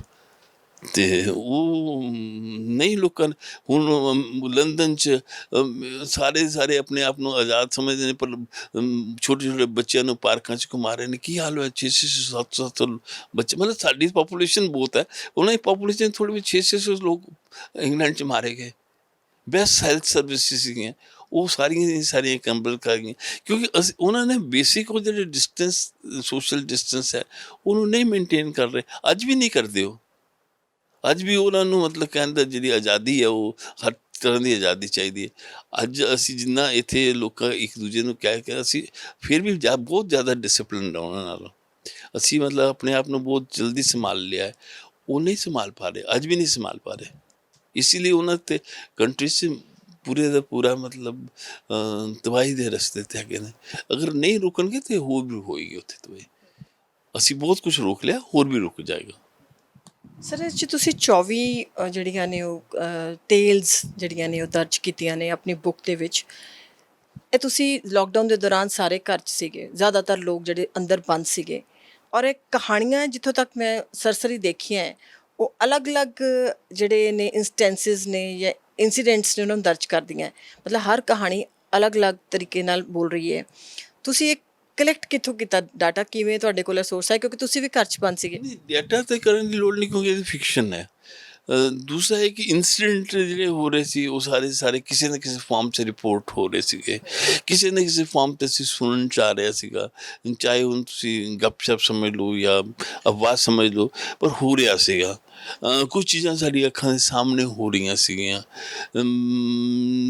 ਮਤਲਬ ਜਿੱਦਾਂ ਇੱਥੋਂ ਲੋਕ ਕਹਿੰਦੇ ਕਿ ਅਸੀਂ ਵਾਪਸ ਆਪਣੇ ਘਰ ਪਰਤਣਾ, ਬਿਹਾਰ ਚਲੇ ਗਏ। ਬਿਹਾਰ ਜਾ ਕੇ ਉਹਨਾਂ ਨੂੰ ਪ੍ਰੋਬਲਮ ਸਭ ਤੋਂ ਵੱਡੀ ਆਈ ਕਿ ਜਿਹੜੇ ਉਹਨਾਂ ਦੇ ਜਿਹਦੇ ਘਰ ਗਏ ਸੀਗੇ, ਆਪਣਾ ਘਰ ਗਏ ਸੀ, ਉਹ ਘਰਦਿਆਂ ਨੇ ਇਹਨਾਂ ਨੂੰ ਅਸੈਪਟ ਨਹੀਂ ਕੀਤਾ ਪਹਿਲੇ, ਕਿਉਂਕਿ ਜਾਂਦੇ ਸੀ 5 ਦਿਨਾਂ ਲਈ ਜਾਂਦੇ ਸੀ, ਕੋਈ ਗਿਫਟ ਗੁਫਟ ਲੈ ਜਾਂਦੇ ਸੀ ਨਾਲ, 5-7 ਦਿਨ ਰਹਿਣਾ। ਅਬ ਹੁਣ ਉਹਨੂੰ ਲੱਗਾ ਕਿ ਇਹ ਪਰਮਾਨੈਂਟ ਆ ਕੇ ਬਹਿ ਗਏ, ਇਹਦੇ ਸਾਡੇ ਘਰ 'ਚ 6 ਕਮਰੇ ਸੀ, 2 ਕਮਰੇ ਇਹਨਾਂ ਨੂੰ ਵੀ ਦੇਣੇ ਪੈਣੇ ਨੇ। ਉਹ ਫਿਰ ਸੋਸ਼ਲ ਟੈਨਸ਼ਨਸ ਹੋਈਆਂ, ਉਹ ਵਾਪਸ ਆ ਰਹੇ ਨੇ। ਉਹ ਮਤਲਬ ਇਹ ਸਾਰੀਆਂ ਅਸੀਂ ਮਤਲਬ ਅਖਬਾਰਾਂ 'ਚ ਵੀ ਪੜ੍ਹਿਆ, ਲੋਕਾਂ ਤੋਂ ਸੁਣਿਆ ਕਿ ਵੀ ਗਿਆ ਸੀਗਾ ਉਹ ਫਲਾਣਾ ਬੰਦਾ, ਗਿਆ ਸੀਗਾ ਬਿਹਾਰ, ਉਹਨੂੰ ਉੱਥੇ ਕਿਸੇ ਨੇ ਮੂੰਹ ਨਹੀਂ ਲਾਇਆ ਅਤੇ ਵਾਪਸ ਆ ਗਿਆ। ਜਾਂ ਉਹਨੂੰ ਪਿੰਡ ਵਾਲੇ ਨੇ ਕਿਹਾ 14 ਦਿਨ ਬਾਹਰ ਰਹਿ ਤੂੰ, ਅਤੇ ਉਹ ਕਹਿੰਦਾ ਮੈਂ ਵਾਪਸ ਹੀ ਚਲਾ ਜਾਂਦਾ। ਇਸ ਤਰ੍ਹਾਂ ਦੇ ਬਹੁਤ ਇੰਸੀਡੈਂਟ ਹੋਏ ਨੇ। ਇਹ ਸੁਣਦੇ ਰਹਿੰਦੇ ਸੀ ਲੋਕਾਂ ਤੋਂ, ਅਤੇ ਕੀ ਹੋ ਰਿਹਾ। ਬਾਕੀ ਕੁਛ ਅਖਬਾਰਾਂ 'ਚ ਵੀ ਕੋਈ ਨਾ ਕੋਈ ਖਬਰਾਂ ਆ ਰਹੀਆਂ ਸੀਗੀਆਂ। ਬਸ ਉਹਨਾਂ ਨੂੰ ਇਹ ਹੈ ਕਿ ਮੈਂ ਥੋੜ੍ਹਾ ਜਿਹਾ ਦੂਜਿਆਂ ਨਾਲੋਂ ਜ਼ਿਆਦਾ ਸੈਂਸਿਟਿਵ ਸੀਗਾ। ਸਾਰਿਆਂ ਨੇ ਮਹਿਸੂਸ ਕੀਤਾ ਹੋਣਾ ਚੀਜ਼ਾਂ, ਸੈਂਸਿਟਿਵ ਸੀ, ਅਤੇ ਮੈਨੂੰ ਉਹਦੇ ਦਾ ਅਸਰ ਥੋੜ੍ਹਾ ਜਿਹਾ ਲੱਗਾ ਕਿ ਵੀ ਇਸ ਨੂੰ ਨੋਟ ਕਰਨਾ ਚਾਹੀਦਾ। ਕਿਉਂਕਿ ਦੇਖੋ 100 ਸਾਲ ਪਹਿਲੇ ਜਦ ਮਤਲਬ 1,80,00,000 ਲੋਕ ਮਾਰੇ ਗਏ ਸੀ 1919 'ਚ ਦੇ ਪੈਂਡੈਮਿਕ 'ਚ। ਮਤਲਬ ਇੱਕ ਹਿੰਦੁਸਤਾਨ 'ਚ ਸਿਰਫ 5 ਕਰੋੜ ਪੂਰੇ ਦੁਨੀਆ 'ਚ। ਉਸ ਦਾ ਵੀ ਸਾਡੇ ਕੋਲ ਬਹੁਤ ਬਿਊਰਾ ਨਹੀਂ ਹੈਗਾ ਲਿਖਿਆ ਹੋਇਆ ਕੋਈ। ਬਿਲਕੁਲ, ਜੋ ਸਪੈਨਿਸ਼ ਫਲੂ ਆਇਆ ਸੀਗਾ, ਇਨਫਲੂਐਂਜ਼ਾ ਜਿਹੜਾ ਸੀ, ਸਪੈਨਿਸ਼ ਇਨਫਲੂਐਂਜ਼ਾ ਕਰਕੇ ਬਹੁਤ ਹੀ ਪੋਪੂਲਰ ਹੋਇਆ ਸੀ, ਬਹੁਤ ਜ਼ਿਆਦਾ ਮਹਾਂਮਾਰੀ ਵੱਡੀ ਸੀਗੀ, ਅਤੇ ਬਹੁਤ ਜਾਨਾਂ ਉਦੋਂ ਗਈਆਂ ਸੀਗੀਆਂ all over the world as well as in India also. ਪਰ ਉਹਦੇ ਵਿੱਚ ਉਦੋਂ ਔਰ ਇਹਦੇ ਵਿੱਚ ਤੁਸੀਂ ਜੇ ਕਿਉਂਕਿ ਤੁਸੀਂ ਕਾਫੀ ਇਸ ਚੀਜ਼ ਨੂੰ ਲੈ ਕੇ ਰਿਸਰਚ ਕੀਤੀ ਹੈ, ਜਾਂ ਤੁਸੀਂ ਪੜ੍ਹਦੇ ਹੋ ਔਰ ਤੁਸੀਂ ਗੱਲ ਕਰ ਰਹੇ ਹੋ, ਤਾਂ ਤੁਹਾਨੂੰ ਫਰਕ ਕੀ ਲੱਗਦਾ ਵੀ ਕੀ ਉਦੋਂ ਸੀ ਔਰ ਕੀ ਉਦੋਂ ਨਹੀਂ ਸੀ? ਦੇਖੋ ਉਸ ਵੇਲੇ ਚੀਜ਼ਾਂ ਦੀ ਕਮੀ ਸੀਗੀ, ਪਰ ਸੋਸ਼ਲ ਵੈਲਿਊਜ਼ ਇੰਟੈਕਟ ਰਹੀਆਂ। ਉਸ ਵੇਲੇ ਇਹ ਨਹੀਂ ਸੀਗਾ ਕਿ ਵੀ ਇਹ ਮਰ ਗਿਆ, ਇਹਨੂੰ ਜਲਾਉਣਾ ਨਹੀਂ ਹੈ। ਜਿੰਨਾ ਹੋ ਸਕਦਾ ਲੱਕੜ ਕੱਟ ਕਰਕੇ ਮਤਲਬ ਲੈ ਜਾਂਦੇ ਸੀ ਲੋਕ। ਨੌਜਵਾਨਾਂ ਮੁੰਡਿਆਂ ਦਾ ਕੰਮ ਹੀ ਸੀ ਦਿਨ 'ਚ 4 ਲਾਸ਼ਾਂ 5 ਲਾਸ਼ਾਂ ਪਿੰਡ ਦੀਆਂ ਜਾ ਕੇ ਨਦੀ ਦੇ ਕੋਲ ਜਾਂ ਨਾਲੇ ਕੋਲ ਜਾ ਕੇ ਸਾੜਨੀਆਂ, ਲੱਕੜਾਂ ਕੱਟ ਕੇ। ਮਤਲਬ ਪਹਿਲੇ ਤਾਂ ਲੱਕੜਾਂ ਵੀ ਕੱਟਣੀਆਂ ਪੈਂਦੀਆਂ, ਉਹ ਸਾਰੇ ਕਰ। ਕੋਈ ਕਿਸੇ ਦਾ ਇੱਦਾਂ ਦਾ ਪਰਹੇਜ਼ ਨਹੀਂ ਕਰਦਾ ਸੀਗਾ ਜਿੱਦਾਂ ਹੁਣ ਕਰਦੇ ਨੇ। ਦੂਰੀ, ਇਨਫਰਾਸਟਰਕਚਰ ਨਹੀਂ ਸੀਗਾ ਸਾਡੇ ਕੋਲ। ਉਹ ਅਤੇ ਫਰਕ ਉਹਦਾ ਅਸੀਂ ਤਾਂ ਉਸ ਪੀਰੀਅਡ ਨੂੰ ਪੜ੍ਹਿਆ ਹੀ ਨਹੀਂ ਕਿ ਵੀ ਮਤਲਬ ਸਾਡੇ ਬਹੁਤ ਸਾਰੇ ਬੰਦਿਆਂ ਨੇ ਕਿ ਮਹਾਤਮਾ ਗਾਂਧੀ ਜੇ ਬੰਦਾ ਵਾਪਸ ਆ ਗਏ ਸੀਗੇ। ਉਸ ਮਹਾਤਮਾ ਗਾਂਧੀ ਵਾਜ ਇਨਫੈਕਟਡ। ਕਿਤੇ ਮਹਾਤਮਾ ਗਾਂਧੀ ਚਲੇ ਜਾਂਦੇ ਉਸ ਪੈਂਡੈਮਿਕ 'ਚ, ਅਤੇ ਸ਼ਾਇਦ ਹਿੰਦੁਸਤਾਨ ਦਾ ਇਤਿਹਾਸ ਹੀ ਦੂਜਾ ਹੁੰਦਾ। ਇਹ ਮਤਲਬ ਲੋਕਾਂ ਨੇ ਸਪੈਕੂਲੇਟ ਕੀਤਾ ਕਿ ਉਹ ਵੀ ਇਨਫੈਕਟ ਉਹਨਾਂ ਦੇ ਪੂਰੇ ਆਸ਼ਰਮ ਦੇ ਲੋਕ ਇਨਫੈਕਟਡ ਹੋ ਗਏ ਸੀਗੇ। ਉਸ ਵੇਲੇ ਬਹੁਤ ਜ਼ਿਆਦਾ ਸੀਗਾ। ਅੱਜ ਤਾਂ ਫਿਰ ਵੀ ਬਹੁਤ ਕੰਟਰੋਲ ਹੈ ਕਿਉਂਕਿ ਸਾਡੇ ਕੋਲ ਇਸ ਵੇਲੇ ਇਨਫਰਾਸਟ੍ਰਕਚਰ ਬਹੁਤ ਹੈ। ਅਸਲ ਇਹਦੇ ਵਿੱਚ ਗੱਲ ਉਹੀ ਅਜੀਬ ਗੱਲ ਤਾਂ ਹੀ ਉੱਭਰ ਕੇ ਆਉਂਦੀ ਹੈ ਨਾ ਕਿ ਜਦੋਂ ਇਨਫਰਾਸਟ੍ਰਕਚਰ ਘੱਟ ਸੀਗਾ, ਸਹੂਲਤਾਂ ਘੱਟ ਸੀਗੀਆਂ, ਚੀਜ਼ਾਂ ਦੇ ਬਾਰੇ ਸ਼ਾਇਦ ਨੌਲੇਜ ਘੱਟ ਸੀ, ਪਹਿਲੇ ਵਾਲੇ ਐਪੀਡੈਮਿਕ ਜਦੋਂ ਆਇਆ ਸੀਗਾ ਉਦੋਂ ਲੋਕ ਫਿਰ ਵੀ ਮੋਰਲੀ ਜੁੜੇ ਹੋਏ ਸੀਗੇ। ਹੁਣ ਜਦ ਕਿ ਅਸੀਂ ਅਵੇਅਰ ਹੈਗੇ ਹਾਂ, ਜ਼ਿਆਦਾ ਪ੍ਰੀਕਾਸ਼ਨਸ ਲੈ ਸਕਦੇ ਹਾਂ, ਫਿਰ ਵੀ ਇਹ ਜਿਹੜੀ ਰਿਸ਼ਤਿਆਂ 'ਚ ਦੂਰੀਆਂ ਜਾਂ ਇਨਸਾਨ ਤੋਂ ਦੂਰੀ ਜਿਹੜੀ ਬਣਾਉਣ ਦੀ ਗੱਲ ਆਈ ਹੈ, ਮਤਲਬ ਇਹ ਕਿਸ ਤਰ੍ਹਾਂ ਦਾ ਚੇਂਜ ਤੁਸੀਂ ਸਮਾਜ 'ਚ ਦੇਖਦੇ ਹੋ? ਨਹੀਂ, ਇਹ ਚੇਂਜ ਜਿਹੜਾ ਉਸ ਵੇਲੇ ਨਹੀਂ ਸੀ। ਉਸ ਵੇਲੇ ਵੈਲਿਊ ਸਿਸਟਮ ਉਸ ਤਰ੍ਹਾਂ ਹੀ ਰਿਹਾ ਸੀ। ਉਸ ਵੇਲੇ ਵੀ ਜਿਹੜੇ ਉਸ ਜਿੰਨਾ ਕਿ ਰੈਫਰੈਂਸ ਮਿਲਦਾ ਹੈ ਕਿ ਚਾਂਦਨੀ ਚੌਂਕ ਵਗੈਰਾ ਏਰੀਆ ਦੇ ਜਿਹੜੇ ਲਾਲੇ ਸੀਗੇ ਉਹਨਾਂ ਨੇ ਆਪਣੀਆਂ ਤਿਜੋਰੀਆਂ ਖੋਲ੍ਹਤੀਆਂ ਸੀਗੀਆਂ ਗਰੀਬ ਬੰਦਿਆਂ ਲਈ। ਅਤੇ ਅੱਜ ਵੀ ਮਤਲਬ ਉਹੀ ਹੋਇਆ, ਕਈ ਲੋਕਾਂ ਨੇ ਮਤਲਬ ਆਪਣਾ ਬਹੁਤ ਕੁਛ ਨਿਛਾਵਰ ਕਰਤਾ। ਵੈਲਿਊਜ਼ ਪਰ ਕਈ ਥਾਵਾਂ 'ਤੇ ਬਿਲਕੁਲ ਵੈਲਿਊਜ਼ ਡਿਫਰੈਂਟ ਹੋ ਗਈਆਂ ਸਾਡੀਆਂ। ਅਸੀਂ ਉਹਨਾਂ ਨੂੰ ਮਤਲਬ ਇਸ ਵੇਲੇ ਵੈਲਿਊਜ਼ ਇੱਕਦਮ ਉਸ ਵੇਲੇ ਵੈਲਿਊਜ਼ ਨਹੀਂ ਖਤਮ ਹੋਈਆਂ ਸੀਗੀਆਂ। ਉਸ ਵੇਲੇ ਅਸੀਂ ਹੋਰ ਜੁੜ ਗਏ ਸੀਗੇ ਇੱਕ ਦੂਜੇ ਨਾਲ। ਹੁਣ ਇਸ ਵੇਲੇ ਅਸੀਂ ਜੁੜੇ ਨਹੀਂ, ਅਸੀਂ ਅਲੱਗ ਹੋ ਗਏ ਹਾਂ। ਇਹਦੇ ਵਿੱਚ ਇੱਕ ਹੋਰ ਤੁਸੀਂ ਦੋ ਦਰਜ ਕੀਤੀਆਂ ਨੇ, ਇੱਕ ਤਾਂ ਹੈ ਮੈਂ ਤੁਮਹਾਰੀ ਬੇਟੀ ਨਹੀਂ ਹੂੰ, ਤੇ ਇੱਕ ਤੁਸੀਂ ਗੱਲ ਕੀਤੀ ਹੈ ਇੱਕ ਪੂਰੀ ਪ੍ਰੇਮ ਕਥਾ। ਇਹ ਐਕਚੁਅਲੀ ਕੁਛ ਕਹਾਣੀਆਂ 5-7 ਇੱਦਾਂ ਦੀਆਂ ਜਿਹੜੀਆਂ ਕਰੋਨਾ ਨਾਲ ਪੀਰੀਅਡ ਨਾਲ ਰਿਲੇਟਿਡ ਨਹੀਂ ਹੈਗੀਆਂ। ਇਹ ਜਿਹੜੀ ਮੈਂ ਤੁਮਾਰੀ ਬੇਟੀ ਨਹੀਂ ਹੂੰ, ਉਹ ਇਹ ਹੈ ਕਿ ਜਦ ਇੱਕ ਛੋਟੀ ਜਿਹੀ ਕਹਾਣੀ ਹੈ ਕਿ ਕੋਈ ਲੜਕੀ ਨੂੰ ਅਸੀਂ ਕਹਿੰਦੇ ਹਾਂ ਕਿ ਮਤਲਬ ਕਿਰਾਏਦਾਰ ਹੈ ਸਾਡੀ, ਅਤੇ ਅਸੀਂ ਉਹਨੂੰ ਬੇਟਾ ਕਹਿ ਦਿੰਦੇ ਹਾਂ। ਅਤੇ ਉਹ ਕਹਿੰਦੀ ਵੀ ਬੇਟੇ ਤੋਂ ਪੈਸਾ ਕਿਉਂ ਮੰਗਦੇ ਹੋ ਤੁਸੀਂ? ਅਤੇ ਉਹਨੂੰ ਮੈਂ ਕਿਹਾ ਕਿ ਵੀ ਤੂੰ मतलब ऐसा कर कि ਉਹਨੇ ਕਿਹਾ मैं पैसे नहीं दूंगी, आप क्यों बेटी कह रहे हो और पैसे मांग रहे हो? मैं क्या ये तो किराएदार बहुत तेज़ निकली, 3 ਮਹੀਨੇ ਮੁੱਕਰ ਗਈ ਅਤੇ ਇਹਦਾ ਕੀ ਕਰਾਂਗੇ? ਫਿਰ ਉਹ ਕਹਿੰਦੀ ਕਿ ਮੈਂ ਕਿਹਾ 2-4 ਦਿਨ ਸੋਚ ਕੇ ਦੱਸੋ। तो बीच ਉਹਦੀ ਫਿਰ ਆਪਣੀ ਮਾਂ ਨਾਲ ਉਹਨੇ ਗੱਲ ਕੀਤੀ। ਮਾਂ ਨੇ ਕਹਿੰਦੀ ਇਹ ਬੰਦਾ ਠੀਕ ਨਹੀਂ ਹੈਗਾ ਜਿਹਨੇ ਤੁਸੀਂ ਕਹਿ ਰਹੇ ਮੁਫਤ ਰਹਿ ਲਾਂਗੀ। ਉਹ ਕਹਿੰਦੀ ਨਹੀਂ, ਉਹ ਬੰਦਾ ਤੇ ਮਤਲਬ ਕਹਿੰਦਾ ਉਹਦੇ ਤੇ ਅੱਖਾਂ 'ਚੋਂ ਮਤਲਬ ਕਹਿੰਦਾ ਕੋਈ ਵਾਸਨਾ ਨਹੀਂ ਹੈ, ਉਹ 'ਚ ਪਿਆਰ ਝਲਕਦਾ। ਉਹ ਕਹਿੰਦੀ ਇਹੀ ਹੈ, ਕਹਿੰਦੇ ਸਾਡੇ ਵੀ ਪਿਆਰ ਝਲਕਦਾ, ਬਸ ਪਿਆਰ ਲੈਣ ਲਈ ਅਸੀਂ ਕਿੰਨੇ ਰਾਤਾਂ ਜਾਗੀਆਂ। ਕਹਿੰਦੇ ਮੈਂ ਤੇਰੇ ਪਿਓ ਨੇ ਕਈ ਵਾਰ ਮਤਲਬ ਤੇਰੇ ਲਈ ਕੁਰਬਾਨੀਆਂ ਕੀਤੀਆਂ ਨੇ। ਕਹਿੰਦੇ ਉਹ ਬੰਦਾ ਮਤਲਬ ਕਹਿੰਦਾ ਕਿ 20-22 ਸਾਲ ਦੀ ਪੜ੍ਹੀ ਲਿਖੀ ਲੜਕੀ ਨੂੰ ਉਹਨੂੰ ਬੇਟੀ ਮਿਲ ਰਹੀ ਹੈ ਮੁਫਤ 1 ਲੱਖ ਰੁਪਏ 'ਚ ਸਾਲ 'ਤੇ, ਅਤੇ ਉਹਨੂੰ ਕੀ ਮਾੜਾ? ਉਹ ਕਹਿੰਦੇ ਕਿ ਵੀ ਇਹ ਨਹੀਂ ਬੇਟੀ नहीं हो सकती तुम, क्योंकि बेटी। तो वो कहती मैं नहीं हूँ बेटी, आपके पैसे ले लो आप अपने 8,000। ਔਰ ਦੂਸਰੀ ਦਾ ਤੁਸੀਂ ਜ਼ਿਕਰ ਨਹੀਂ ਕੀਤਾ ਜਿਹਦੇ 'ਚ ਕਿ ਸੀਗਾ ਖਾਸ ਕਰਕੇ ਤੁਸੀਂ ਲਿਖੀ ਹੈ ਇੱਕ ਪੂਰੀ ਪ੍ਰੇਮ ਕਥਾ। ਐਕਚੁਅਲੀ ਯੂਨੀਵਰਸਿਟੀ 'ਚ ਨਾ ਮੁੰਡੇ ਕੁੜੀਆਂ ਸਾਰੇ ਪੜ੍ਹਦੇ ਨੇ, ਆਪਸ ਮਿਲਦੇ ਜੁਲਦੇ ਨੇ, ਆਪਸ 'ਚ ਉਹਨਾਂ ਦਾ ਫਿਰ ਉਸ ਤੋਂ ਬਾਅਦ ਸ਼ਾਦੀ ਤੇ ਨਹੀਂ ਹੁੰਦੀ, ਪੂਰੀ ਉਮਰ ਨਹੀਂ ਜਾਣਦੇ। ਪਰ 2 ਸਾਲ ਦਾ ਜਿਹੜਾ ਵਕਫਾ ਹੈ ਉਹਦੇ 'ਚ ਉਹ ਆਪਸ 'ਚ ਮਿਲਦੇ ਜੁਲਦੇ ਅਤੇ ਉਹਨਾਂ ਦਾ ਜਿਹੜਾ ਲਗਾਵ ਹੈ, ਪਿਆਰ ਹੈ, ਉਹ ਕੋਈ ਝੂਠਾ ਨਹੀਂ ਹੁੰਦਾ। ਪਿਆਰ ਅੱਛਾ ਹੁੰਦਾ, ਸੱਚਾ ਹੁੰਦਾ ਉਹਨਾਂ ਦਾ। ਉਹਨੂੰ ਅਸੀਂ ਪਰ ਉਹਦੀ ਡਿਊਰੇਸ਼ਨ ਘੱਟ ਹੈ, ਪਰ ਉਹ ਮਾੜਾ ਨਹੀਂ ਹੁੰਦਾ ਕਿਉਂਕਿ ਉਹ ਵੀ ਮਤਲਬ ਇੱਕ ਦੂਜੇ ਨਾਲ ਲਗਾਵ ਕਰਕੇ, ਸਿਰਫ ਵਾਸਨਾ ਦੀ ਗੱਲ ਨਹੀਂ ਹੈਗੀ, ਸਰੀਰਕ ਸੰਬੰਧ ਨਹੀਂ ਹੁੰਦੇ ਉਹਦੇ, ਸਿਰਫ ਉਹਦੇ 'ਚ ਇੱਕ ਦੂਜੇ ਨਾਲ ਲਗਾਵ, ਇੱਕ ਦੂਜੇ ਲਈ ਕੁਛ ਕਰਨ ਦੀ ਹੁੰਦੀ ਹੈ ਅਤੇ ਨਾਲ ਰਹਿੰਦੇ ਨੇ ਲੋਕ। ਪਰ ਕਈ ਵਾਰ ਉਹਨੂੰ ਲੋਕ ਸਮਝਦੇ ਨੇ ਕਿ ਇਹ ਤਾਂ ਵੈਸੇ ਖਤਮ ਹੋ ਗਿਆ। ਖਤਮ ਨਹੀਂ ਹੈ, ਉਹ ਇੱਕ ਆਪਣਾ ਉਹਦਾ ਮਹੱਤਵ ਰਹਿੰਦਾ ਸਾਰੀ ਜ਼ਿੰਦਗੀ 'ਚ। ਤੁਸੀਂ ਯੂਨੀਵਰਸਿਟੀ ਦੇ ਵੇਲੇ ਦੇ ਕੋਈ ਦੋਸਤ ਵਗੈਰਾ ਥੋੜ੍ਹੀ ਸ਼ਾਦੀ ਹੋ ਜਾਵੇ, ਪਰ ਫਿਰ ਵੀ ਤੁਹਾਡੇ ਨਾਲ ਰਹਿੰਦੇ ਨੇ ਸਾਰੀ ਉਮਰ, ਕਈ ਵਾਰ ਤੁਹਾਡੇ ਨਾਲ ਸਾਥ ਦਿੰਦੇ ਨੇ। ਇਹ ਹੈ ਜਿਹੜੀ ਤੁਸੀਂ ਲਾਸਟ ਵਿੱਚ ਇੱਕ ਮੋਦੀ ਜੀ ਨੂੰ ਚਿੱਠੀ ਲਿਖੀ ਹੈ ਪ੍ਰਧਾਨ ਮੰਤਰੀ ਸਾਹਿਬ ਨੂੰ, ਉਹ ਤੁਸੀਂ ਕਿਹਾ ਕਿ ਮੈਂ ਪਹਿਲੇ ਲਿਖਤੀ ਸੀਗੀ, ਵਿੱਚ ਆਪਾਂ ਥੋੜ੍ਹੀ ਜਿਹੀ ਉਹਦੇ ਬਾਰੇ ਗੱਲ ਕੀਤੀ ਹੈ। ਉਹਦਾ ਅਸਲੀ ਮਜ਼ਮੂਨ ਕੀ ਹੈ? ਅਸਲ ਦੇ ਵਿੱਚ ਤੁਸੀਂ ਕੀ ਚੀਜ਼, ਕੋਈ ਡਿਮਾਂਡਸ ਕੀਤੀਆਂ ਜਾਂ ਕੋਈ ਇੱਕ ਆਇਨਾ ਦਿਖਾਉਣ ਦੀ ਕੋਸ਼ਿਸ਼ ਕੀਤੀ ਹੈ, ਸ਼ੀਸ਼ਾ ਦਿਖਾਉਣ ਦੀ ਕੋਸ਼ਿਸ਼ ਕੀਤੀ ਹੈ? ਉਹਦੇ 'ਚ ਬੇਸਿਕਲੀ ਮੈਂ ਇੱਕ ਕਿ ਵੀ ਅਸੀਂ ਇੱਕ ਦਿਨ ਪਹਿਲੀ ਗੱਲ ਕਿ ਅਸੀਂ ਤੁਹਾਡੇ ਨਾਲ, ਤੁਸੀਂ ਲੜੋ, ਤੁਸੀਂ ਸੈਨਾਪਤੀ ਹੋ, ਅਤੇ ਸੈਨਾ ਅਗਰ ਸੈਨਾਪਤੀ ਹੌਸਲਾ ਛੱਡ ਦੇਵੇ ਤੇ ਸੈਨਾ ਹਾਰ ਜਾਂਦੀ ਹੈ। ਦੂਜਾ ਮੈਂ ਕਿਹਾ ਕਿ ਤੁਸੀਂ ਸੈਨਾ ਦੇ ਲੋਕਾਂ ਦਾ ਉਹਨਾਂ ਲੋਕਾਂ ਦਾ ਖਿਆਲ ਕਰੋ, ਤੁਸੀਂ ਲੋਕਾਂ ਨੂੰ ਖਾਣ ਲਈ ਉਹਦੇ ਲਈ ਸਾਰਾ ਕੁਝ ਇੰਤਜ਼ਾਮ ਕਰ ਰਹੇ ਹੋ, ਪਰ ਕਈ ਲੋਕ ਹੱਥ ਅੱਡ ਕੇ ਖਾਣਾ ਨਹੀਂ ਖਾਣਾ ਚਾਹੁੰਦੇ। ਮਿਹਨਤ ਕਰਦੇ, ਚਾਹੇ ਰਿਕਸ਼ਾ ਵਾਲਾ ਹੈ, ਉਹ ਸ਼ਾਮੀ ਮਿਹਨਤ ਕਰਕੇ ਪੈਸੇ ਖਾਂਦਾ ਹੈ, ਉਹ ਮੰਗਤਾ ਨਹੀਂ ਹੈਗਾ, ਉਹਨੂੰ ਤੁਸੀਂ ਮੰਗਤਾ ਬਣਾਤਾ ਹੈ। ਇਹ ਸਥਿਤੀ ਠੀਕ ਨਹੀਂ ਹੈ। ਫਿਰ ਉਹਦੇ 'ਚ ਇਹ ਵੀ ਹੈ ਕਿ ਵੀ ਇੱਕ ਕਈ ਉਹਦੇ 'ਚ ਬਹੁਤ ਸਾਰੇ ਐਸਪੈਕਟ ਹੈਗੇ ਨੇ ਕਿ ਵੀ ਤੁਸੀਂ ਜਿਹੜੇ ਸਾਨੂੰ ਤੇ ਕਾਨੂੰਨ ਬਣਾ ਰਹੇ ਹੋ ਕਿ ਵੀ ਇਹ ਨਹੀਂ ਕਰਨਾ, ਉਹ ਨਹੀਂ ਕਰਨਾ। ਇਹਦਾ ਮਤਲਬ ਇਹ ਹੈ ਕਿ ਲੋਕਡਾਊਨ ਹੋ ਗਿਆ, ਬੰਦਾ ਮਰ ਗਿਆ, ਹੁਣ ਤਾਂ ਕਫਨ ਵੀ ਨਹੀਂ ਮਿਲੂਗਾ ਕਿਉਂ ਦੁਕਾਨਾਂ ਬੰਦ ਹੈਗੀਆਂ ਨੇ।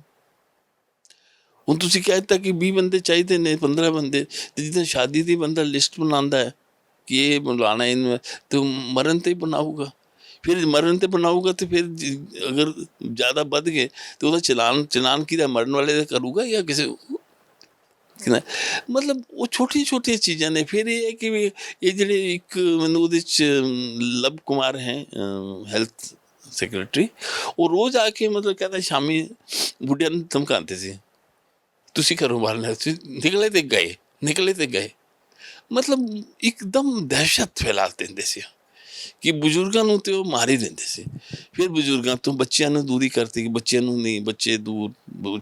ਹੁਣ ਘਰ 'ਚ ਮਤਲਬ ਕਹਿੰਦਾ ਬੱਚਿਆਂ ਨੂੰ ਤੇ ਬੱਚੇ ਹੀ ਤੇ ਹੁੰਦੇ ਨੇ ਜਿਹੜੇ ਬਜ਼ੁਰਗਾਂ ਕੋਲ ਆਉਂਦੇ ਨੇ, ਵੱਡੇ ਤਾਂ ਮਤਲਬ ਆਪਣਾ ਆਪਣਾ ਕੰਮ ਕਰੀ ਜਾਂਦੇ। ਫਿਰ ਇਹ ਵੀ ਹੈ ਕਿ ਸਾਡੇ ਬੱਚੇ ਸਾਡੇ ਕੋਲ ਨਹੀਂ ਹੈਗੇ, ਆਪਣੇ ਬੱਚੇ, ਕਿਉਂਕਿ ਜਿਨ੍ਹਾਂ ਦੇ ਬੱਚੇ ਨਲਾਇਕ ਨਿਕਲੇ, ਜਿਨ੍ਹਾਂ ਨੇ ਪੜ੍ਹਾਇਆ ਜ਼ਿਆਦਾ ਨਹੀਂ ਕਰ ਪਾਏ, ਉਹਦੇ ਆਸ ਪਾਸ ਨੂੰ ਛੋਟੀ ਮੋਟੀ ਨੌਕਰੀ ਕਰਕੇ, ਜਿਹੜੇ ਬੜੇ ਪੜ੍ਹ ਲਿਖ ਗਏ, ਜਿਨ੍ਹਾਂ IIT 'ਚੋਂ ਕੀਤਾ, IIM 'ਚੋਂ ਕੀਤਾ, ਉਹ ਤਾਂ ਹਿੰਦੁਸਤਾਨ 'ਚ ਸਮਾਏ ਨਹੀਂ, ਉਹ ਤਾਂ ਵਿਦੇਸ਼ਾਂ ਚਲੇ ਗਏ। ਤੇ ਇਹ ਤਾਂ ਇਹ ਹੋ ਗਿਆ ਕਿ ਜਿਹੜਾ ਸਭ ਤੋਂ ਸਕਸੈਸਫੁਲ ਪੇਰੈਂਟ ਹੈ ਉਹ ਸਭ ਤੋਂ ਵੱਡਾ ਫੇਲਿਅਰ ਹੈ, ਕਿਉਂਕਿ ਉਹਨੂੰ ਤਾਂ ਬੱਚਿਆਂ ਦਾ ਕੋਈ ਸਾਥ ਨਹੀਂ ਮਿਲ ਰਿਹਾ, ਕਿਉਂਕਿ ਸਾਰੇ ਬਾਹਰ ਹੈਗੇ ਨੇ। ਇਹ ਸਾਰੀਆਂ ਚੀਜ਼ਾਂ ਮਤਲਬ ਛੋਟੀਆਂ ਛੋਟੀਆਂ ਚੀਜ਼ਾਂ ਜਿਹੜੀਆਂ। ਫਿਰ ਉਹਦੇ 'ਚ ਇਹੀ ਹੈ ਕਿ ਵੀ ਕਿਸ ਤਰ੍ਹਾਂ ਅਸੀਂ ਮਤਲਬ ਕਹਿੰਦਾ ਇੱਕ ਸਬਜ਼ੀ ਵਾਲਾ ਹੈ, ਸਬਜ਼ੀ ਸਾਡੇ ਮੁਹੱਲੇ 'ਚ ਮਤਲਬ ਇੱਕ ਐਗਜ਼ਾਮਪਲ ਦਿੱਤਾ ਕਿ ਸਬਜ਼ੀ ਵਾਲਾ ਸਬਜ਼ੀ ਵੇਚਦਾ, ਉਹਦੇ ਪਿੰਡ 'ਚ ਕੋਈ ਬੰਦਾ ਬਿਮਾਰ ਹੋ ਗਿਆ, ਸਸਪੈਕਟਡ ਟੂ ਹੈਵ ਬੀਨ, ਉਹਦੀ ਸਬਜ਼ੀ ਵਿਕਣੀ ਬੰਦ ਹੋ ਗਈ। ਉਹ ਬੰਦਾ ਆ ਗਿਆ ਘਰ, ਠੀਕ ਸੀਗਾ, ਕੁਛ ਨਹੀਂ ਸੀਗਾ, ਉਸ ਤੋਂ ਬਾਅਦ ਉਹਦੀ ਸਬਜ਼ੀ ਵਿਕਣਾ ਸ਼ੁਰੂ ਨਹੀਂ ਹੋਈ। ਹੁਣ ਤਬਲੀਗ ਵਾਲਿਆਂ ਦਾ ਵੀ ਹੈ ਕਿ ਵੀ ਚਲੋ ਕੁਛ ਮੁਸਲਮਾਨਾਂ ਨੇ ਕੀਤਾ ਹੋਣਾ ਗੜਬੜ, ਪਰ ਆਮ ਮੁਸਲਮਾਨ ਤੋਂ ਅਸੀਂ ਕੀ ਲੈਣਾ, ਉਹ ਉਹਨੂੰ ਵੀ ਅਸੀਂ ਨਕਾਰਤਾ। ਇਹ ਹੈ ਪ੍ਰੋਬਲਮ। ਇਹ ਸਾਰੀਆਂ ਗੱਲਾਂ ਮੈਂ ਉਹਦੇ 'ਚ ਲਿਖੀਆਂ ਚਿੱਠੀ 'ਚ, ਉਹਨੂੰ ਨਾਲੇ ਵੀ ਕਿਹਾ ਕਿ ਵੀ ਵੈਸੇ ਲੱਗਦਾ ਕਿ ਵੀ ਅਸੀਂ ਲੋਕ ਮਤਲਬ ਇੱਕ ਆਮ ਆਦਮੀ ਦਾ ਕੀ ਰੋਲ ਹੋ ਸਕਦਾ, ਮਤਲਬ ਇੱਕ ਆਦਮੀ ਜੇ 70 ਸਾਲ ਦਾ ਆਦਮੀ ਕੀ ਕੰਟਰੀਬਿਊਸ਼ਨ ਕਰ ਸਕਦਾ ਜੇ ਖੁਦ ਹੀ ਆਪ ਬਿਮਾਰ ਹੈਗਾ, ਮੇਰੇ ਵਰਗਾ ਬੰਦਾ। ਪਰ ਮੈਨੂੰ ਲੱਗਦਾ ਕਿ ਮੈਂ ਤਾਂ ਇੱਕ ਕਹਾਣੀ ਬਚਪਨ 'ਚ ਸੁਣੀ ਸੀ ਕਿ ਉਹ ਮੈਂ ਮੈਂਸ਼ਨ ਕੀਤੀ ਹੈ ਕਹਾਣੀ ਬਾਰੇ ਕਿ ਵੀ ਜੰਗਲ ਜਦ ਅੱਗ ਲੱਗੀ ਤਾਂ ਇੱਕ ਚਿੜੀਆ ਚੋਂਚ 'ਚ ਪਾਣੀ ਲੈ ਕੇ ਉਹਨਾਂ ਨੇ ਕਿਹਾ ਲੋਕਾਂ ਨੇ ਕਿ ਤੂੰ ਕੀ ਕਰੀ ਵੇਖਦੀ ਹੈ, ਤੇਰੀ ਚੋਂਚ ਵਾਲੇ ਪਾਣੀ ਨਾਲ ਅੱਗ ਬੁਝੇਗੀ? ਉਹ ਕਹਿੰਦੀ ਨਹੀਂ, ਮੈਨੂੰ ਅੱਗ ਨਹੀਂ, ਮੈਨੂੰ ਪਤਾ ਕਿ ਅੱਗ ਨਹੀਂ ਬੁਝੇਗੀ। ਕਹਿੰਦੇ ਫਿਰ ਕੀ ਕਰੀ ਜਾਂਦੀ? ਉਹ ਕਹਿੰਦੀ ਇਹ ਹੈ ਕਿ ਕੱਲ੍ਹ ਨੂੰ ਜਦ ਇਤਿਹਾਸ ਲਿਖਿਆ ਜਾਏਗਾ ਤੇ ਲੋਕ ਕਹਿਣਗੇ ਵੀ ਤੂੰ ਮਤਲਬ ਸਾਰੇ ਘਰ ਨੂੰ ਅੱਗ ਲੱਗੀ ਸੀ ਤੇ ਤੂੰ ਚੁੱਪਚਾਪ ਬੈਠੀ ਰਹੀ। ਕਹਿੰਦੀ ਮੈਂ ਸੋਚਦੀ ਹਾਂ ਕਿ ਮੇਰਾ ਵੀ ਕੁਛ ਰੋਲ ਹੋਵੇ, ਤੇ ਉਹ ਰੋਲ ਤੇ ਹਰ ਆਦਮੀ ਅਗਰ ਇਹ ਸੋਚ ਕੇ ਥੋੜ੍ਹਾ ਥੋੜ੍ਹਾ ਆਪਣਾ ਮਤਲਬ ਰੋਲ ਅਦਾ ਕਰੇਗਾ ਤੇ ਚੀਜ਼ਾਂ ਸੁਧਰਨਗੀਆਂ। ਇਸ ਲਈ ਤੁਸੀਂ ਇਹ ਚੀਜ਼ ਜ਼ਿਕਰ ਕੀਤਾ ਕਿ ਮੈਂ ਇੱਕ ਬਿਮਾਰ ਬੰਦਾ ਘਰ ਬੈਠ ਕੇ ਕੀ ਕੰਟਰੀਬਿਊਟ ਕਰ ਸਕਦਾ ਜਾਂ ਸਾਡੇ ਵਰਗੇ ਬੰਦੇ, ਐਸੀ ਗੱਲ ਨਹੀਂ ਹੈ। ਜਿਸ ਤਰੀਕੇ ਦੇ ਨਾਲ ਤੁਸੀਂ ਇੱਕ ਬਹੁਤ ਹੀ ਪੜ੍ਹੇ ਲਿਖੇ ਤੇ ਇੱਕ ਪੱਤਰਕਾਰ ਇੱਕ ਲੰਬੇ ਦੌਰ ਦੇ ਰਹੇ ਹੋ, ਤੁਸੀਂ ਇਹ ਕਿਤਾਬ ਲਿਖ ਕੇ ਬਹੁਤ ਕੁਝ ਕੰਟਰੀਬਿਊਟ ਕੀਤਾ ਆਪਣੇ ਆਪ ਦੇ ਵਿੱਚ, ਔਰ ਇਸ ਕਿਤਾਬ ਦੇ ਵਿੱਚ ਉਹ ਚੀਜ਼ਾਂ ਦਰਜ ਕਰਨ ਦੀ ਕੋਸ਼ਿਸ਼ ਕੀਤੀਆਂ ਜਿਹੜੀਆਂ ਲੋਕਾਂ ਨੇ ਛੱਡ ਦਿੱਤੀਆਂ ਸੀ, ਜਾਂ ਇਸ ਦੌਰ ਦੇ ਵਿੱਚ ਜਿੱਥੇ ਲੋਕ ਕਦਰਾਂ ਕੀਮਤਾਂ ਨੂੰ ਭੁੱਲ ਗਏ ਸੀਗੇ, ਜਿਹੜੇ ਭਾਵ ਸੀਗੇ ਇੱਕ ਦੂਜੇ ਦੇ ਨਾਲ ਜੁੜੇ ਹੋਏ, ਜਾਂ ਰਿਸ਼ਤੇ ਨਾਤਿਆਂ ਦੇ ਵਿੱਚ ਜਿਹੜੀ ਇੱਕ ਲਕੀਰ ਪੈਂਦੀ ਦਿਖਾਈ ਦੇ ਰਹੀ ਸੀ, ਉਸ ਨੂੰ ਕਿਤੇ ਨਾ ਕਿਤੇ ਜਦੋਂ ਇਹ ਕਿਤਾਬ ਲੋਕ ਪੜ੍ਹਨਗੇ ਉਹਨੂੰ ਫਿੱਕਾ ਕਰਨ 'ਚ ਜ਼ਰੂਰ ਆਪਣਾ ਹਿੱਸਾਦਾਰੀ ਪੂਰੀ ਪਾਏਗੀ। ਔਰ ਉਸ ਤੋਂ ਜ਼ਿਆਦਾ ਵੱਡੀ ਗੱਲ ਇੱਕ ਹੋਰ ਹੈ ਕਿ ਤੁਸੀਂ ਇਹ ਨਹੀਂ ਕਹਿ ਸਕਦੇ ਕਿ ਤੁਸੀਂ ਕੁਝ ਕੰਟਰੀਬਿਊਟ ਨਹੀਂ ਕੀਤਾ, ਕਿਉਂਕਿ ਹਰ ਇਨਸਾਨ ਆਪਣੇ ਤਰੀਕੇ ਨਾਲ ਕੋਈ ਨਾ ਕੋਈ ਚੀਜ਼ ਕੰਟਰੀਬਿਊਟ ਕਰਦਾ। ਤੁਸੀਂ ਬਹੁਤ ਵੱਡੀ ਚੀਜ਼ ਦਰਜ ਕੀਤੀ ਹੈ, ਦਰਜ ਕੀਤਾ। मतलब ਉਹਦੇ 'ਚ ਇਹੀ ਹੈ ਕਿ ਵੀ ਮਤਲਬ ਚਿੜੀਆ ਵੀ ਅਗਰ ਉਹ ਚਿੜੀ ਆਪਣਾ ਉਹ ਪ੍ਰयास ਤੇ ਕਰ ਰਹੀ ਹੈ ਨਾ, ਉਹਦੀ ਕੋਸ਼ਿਸ਼ ਦੀ ਸ਼ਲਾਘਾ ਹੋਣੀ ਚਾਹੀਦੀ। ਸਰ, ਇਸ 'ਚ ਤੁਹਾਨੂੰ ਸਭ ਤੋਂ ਵਧੀਆ ਆਪਣੀਆਂ ਸਾਰੀਆਂ ਲਿਖੀਆਂ ਹੋਈਆਂ ਦਰਜ ਕੀਤੀਆਂ ਹੋਈਆਂ ਜਿਹੜੀਆਂ ਤੁਹਾਡੀ ਕਹਾਣੀਆਂ ਨੇ, ਇਸ 'ਚ ਸਭ ਤੋਂ ਜ਼ਿਆਦਾ ਵਧੀਆ ਕਹਾਣੀ ਕਿਹੜੀ ਲੱਗੀ, ਇੱਕ? ਔਰ ਦੂਸਰਾ, ਇਹਦੇ ਬੈਕਡ੍ਰੌਪ 'ਤੇ ਡੈਫੀਨੇਟਲੀ ਕਿਤੇ ਨਾ ਕਿਤੇ ਜਿਹੜੇ ਵੀ ਇਹਨਾਂ ਦਿਨਾਂ ਦੇ ਵਿੱਚ, ਬੀਤੇ ਦਿਨਾਂ ਦੇ ਵਿੱਚ, ਪਿਛਲੇ ਦਿਨਾਂ ਦੇ ਵਿੱਚ ਕੋਈ ਵੀ ਹਕੀਕਤ ਦੇ ਵਿੱਚ ਹੋਈਆਂ ਹਾਦਸੇ, ਇੰਸਟੈਂਸਿਸ ਨੇ, ਉਹਨਾਂ ਦੀ ਬੈਕਡ੍ਰੌਪ ਜ਼ਰੂਰ ਹੈਗੀ ਹੈ। ਬੇਸ 'ਚ ਉਹ ਬਿਲਕੁਲ ਹੈਗੇ ਨੇ, ਦਿਖਦੇ ਨੇ, ਪਰ ਤੁਸੀਂ ਉਹਨਾਂ ਨੂੰ ਕਿਸੇ ਨਾ ਕਿਸੇ ਤਰੀਕੇ ਦੇ ਨਾਲ ਮੋੜ ਕੇ ਜਾਂ ਉਹਨਾਂ ਨੂੰ ਸੁਧਾਰ ਕੇ ਉਹਨੂੰ ਤੁਸੀਂ ਇੱਕ ਫਿਕਸ਼ਨ ਦਾ ਵੀ ਰੂਪ ਦੇਣ ਦੀ ਕੋਸ਼ਿਸ਼ ਕੀਤੀ ਹੈ। ਐਗਜ਼ੈਕਟਲੀ ਇਹਨੂੰ ਬੁੱਕ ਨੂੰ ਅਸੀਂ ਫਿਕਸ਼ਨ ਤਾਂ ਨਹੀਂ ਕਹਿ ਸਕਦੇ, ਐਗਜ਼ੈਕਟਲੀ ਫਿਕਸ਼ਨ ਤਾਂ ਨਹੀਂ ਕਹਿ ਸਕਦੇ, ਕਿਉਂਕਿ ਤੁਸੀਂ ਫਿਰ ਮੋਦੀ ਜੀ ਨਾਲ ਵੀ ਗੱਲ ਕਰ ਰਹੇ ਹੋ ਔਰ ਕਈ ਐਸੇ ਇੰਸਟੈਂਸਿਸ ਤੁਸੀਂ ਦਰਜ ਕੀਤੇ ਜਿਹੜੇ ਕਿ ਹੈਪਨ ਹੋਏ ਨੇ। ਇਸ ਕਰਕੇ ਇਹਨੂੰ ਕਿਹੜੀ ਕੈਟਾਗਰੀ ਵਿੱਚ ਤੁਸੀਂ ਰੱਖੋਗੇ, ਖਾਸ ਕਰਕੇ ਜੇ ਆਪਾਂ ਲਿਟਰੇਚਰ ਦੀ ਭਾਸ਼ਾ 'ਚ, ਸਾਹਿਤ ਦੀ ਭਾਸ਼ਾ 'ਚ ਗੱਲ ਕਰੀਏ? ਅਤੇ ਨਾਲੇ ਤੁਸੀਂ ਕੱਲ੍ਹ ਦੀ ਘੁਣ ਚੁਕਾਈ ਕਰਨੀ, ਉਹਦਾ ਤੁਹਾਡਾ ਕੀ ਪ੍ਰੋਗਰਾਮ ਹੈ? ਕੱਲ੍ਹ ਇੱਕ ਵਰਚੁਅਲ ਰਿਲੀਜ਼ ਕਰਾਂਗੇ ਦਿੱਲੀ ਤੋਂ। National centre for arts, Indira Gandhi national centre for arts ਦੇ ਚੇਅਰਪਰਸਨ ਹੈਗੇ ਨੇ, ਚੇਅਰਮੈਨ ਰਾਮ ਬਹਾਦਰ ਰਾਏ, ਉਹਨਾਂ ਨੇ ਕਰਨੀ ਹੈ। ਅਤੇ ਮਸੀਨਾ ਹੀ ਹੈ ਉੱਥੇ ਅਖਬਾਰ ਦਾ, ਇਹ ਲਾਂਚ ਕਰਨਗੇ। ਅਤੇ ਬਾਕੀ ਜਿਨ੍ਹਾਂ ਨੇ ਉੱਥੇ ਜੁਆਇਨ ਕਰ ਸਕਦੇ ਨੇ ਉਹ ਜੁਆਇਨ ਕਰ ਲੈਣ ਸਾਨੂੰ, ਕਿਉਂਕਿ ਅੱਜ ਕੱਲ੍ਹ ਉਹ ਤਾਂ ਇਕੱਠਾ ਮੀਟਿੰਗ ਬੁਲਾ ਕੇ ਉਹ ਕਰਨ ਦਾ ਤਾਂ ਵਕਤ ਚਲਾ ਗਿਆ। ਸ਼ਾਇਦ ਉਹ ਵਕਤ ਆਏਗਾ ਵੀ ਨਹੀਂ ਜਲਦੀ, ਕਹਿੰਦੇ ਕਿ ਲੋਕ ਮਤਲਬ 50-100 ਲੋਕ ਇਕੱਠਾ ਹੋ ਜਾਣਗੇ ਅਤੇ ਕੋਈ ਕੰਮ ਕਰਨਗੇ, ਨਹੀਂ, ਉਹ ਸ਼ਾਇਦ ਵਕਤ ਨਹੀਂ ਆਏਗਾ। ਠੀਕ ਹੈ ਪ੍ਰੋਗਰਾਮ। ਪਰ ਸਰ, ਇਸ 'ਚ ਤੁਹਾਨੂੰ ਸਭ ਤੋਂ ਵਧੀਆ ਆਪਣੀ ਹੀ ਜਿਹੜੀ ਕਹਾਣੀ ਹੈ ਉਹ ਕਿਹੜੀ ਲੱਗੀ, ਇੱਕ ਗੱਲ? ਔਰ ਦੂਸਰਾ ਜਿਹੜੀ ਗੱਲ ਹੈਗੀ ਹੈ ਕਿ ਤੁਸੀਂ ਇਹਨੂੰ ਕਿਹੜੀ ਕੈਟਾਗਰੀ 'ਚ ਰੱਖਦੇ ਹੋ? ਇਹ ਮੈਂ ਆਪਣੇ ਹਿਸਾਬ ਦੇ ਨਾਲ ਤੁਸੀਂ ਇਹਨੂੰ ਕਿਸ ਕੈਟਾਗਰੀ 'ਚ ਰੱਖੋਗੇ ਸਾਹਿਤ ਦੀ? ਅਤੇ ਨਾਲੇ ਇੱਕ ਹੋਰ ਪਿਰਤ ਪਾਤੀ ਤੁਸੀਂ ਕਿ ਘੁਣ ਚੁਕਾਈ ਹੈ, ਇੱਦਾਂ ਦੀ ਚੀਜ਼ਾਂ ਵੀ ਹੁਣ ਆਉਣ ਵਾਲੇ ਟਾਈਮ 'ਚ ਜਿਹੜੀਆਂ ਸ਼ਾਇਦ ਵਰਚੁਅਲ ਪਲੇਟਫਾਰਮ 'ਤੇ ਹੀ ਕਰਨੀਆਂ ਪੈਣਗੀਆਂ। ਇਹਦੇ 'ਚ ਮੈਨੂੰ ਸਭ ਤੋਂ ਅੱਛੀ ਕਹਾਣੀ ਜਿਹੜੀ ਮੈਨੂੰ ਲੱਗੀ ਉਹ ਹੈ ਕਿ ਮੈਂ तुम्हें मरने नहीं दूंगी। ਇਹਨੂੰ ਥੋੜ੍ਹਾ ਐਕਸਪਲੇਨ ਕਰੋ, ਕਿਹੜੀ ਹੈ? ਮੈਂ ਜ਼ਿਕਰ ਨਹੀਂ। ਇਹ ਕਹਾਣੀ 'ਚ ਹੈ ਕਿ ਇੱਕ ਔਰਤ ਹੈ, ਜਵਾਨ ਲੜਕੀ ਹੈ, ਉਹ ਬਿਮਾਰ ਹੋ ਜਾਂਦੀ ਹੈ ਅਤੇ ਹੌਸਪੀਟਲ 'ਚ ਉਹਦੇ ਕੋਲ ਬਹੁਤ ਪੈਸਾ ਹੁੰਦਾ ਹੈ, ਅਤੇ ਉੱਥੇ ਮਤਲਬ ਕੋਈ ਉਹਦੀ ਦੇਖਭਾਲ ਨਹੀਂ ਕਰਦਾ। ਅਤੇ ਉਹ ਕਹਿੰਦੀ ਕਿ ਮੈਨੂੰ ਕਿਉਂ ਹਸਪਤਾਲ 'ਚ ਛੱਡ ਗਏ ਹੋ? ਉਹ ਕਹਿੰਦੀ ਇਸ 'ਤੇ ਛੱਡਿਆ ਤੁਹਾਨੂੰ ਕਿ ਤੁਹਾਡੇ ਤੋਂ ਹੋਰ ਲੋਕ ਕਿਸੇ ਨਾਲ ਅਫੈਕਟਡ ਨਾ ਹੋ ਜਾਣ, ਇਹ ਤੁਹਾਡੀ ਸੁਰੱਖਿਆ ਲਈ ਨਹੀਂ। ਉਹ ਕਹਿੰਦੇ ਬਿੱਲ ਤਾਂ ਮੈਂ ਦੇ ਰਹੀ ਹਾਂ ਅਤੇ ਤੁਸੀਂ ਕਹਿ ਰਹੇ ਹੋਰਾਂ ਨੇ ਮੈਨੂੰ ਅੰਦਰ ਕੀਤਾ। ਪਰ ਉਹ ਅਲਟੀਮੇਟਲੀ ਉਹ ਮਤਲਬ ਜਦੋਂ ਉਹਦੀ ਬਹੁਤ ਹਾਲਤ ਖਰਾਬ ਹੁੰਦੀ ਹੈ ਅਤੇ ਉਹ ਸੋਚਦੀ ਹੈ ਮੈਂ ਮਰ ਜਾਂਗੀ, ਅਤੇ ਉਹ ਆਪਣੇ ਸਾਰੇ ਦੇ ਸਾਰਾ ਜਿਹੜਾ ਪੈਸਾ ਹੈ ਉਹ ਦਾਨ ਦੇਣਾ ਚਾਹੁੰਦੀ ਹੈ, ਉਹ ਫੰਡ 'ਚ ਦਾਨ ਦੇਣਾ ਚਾਹੁੰਦੀ ਹੈ। ਉਸ ਤੋਂ ਬਾਅਦ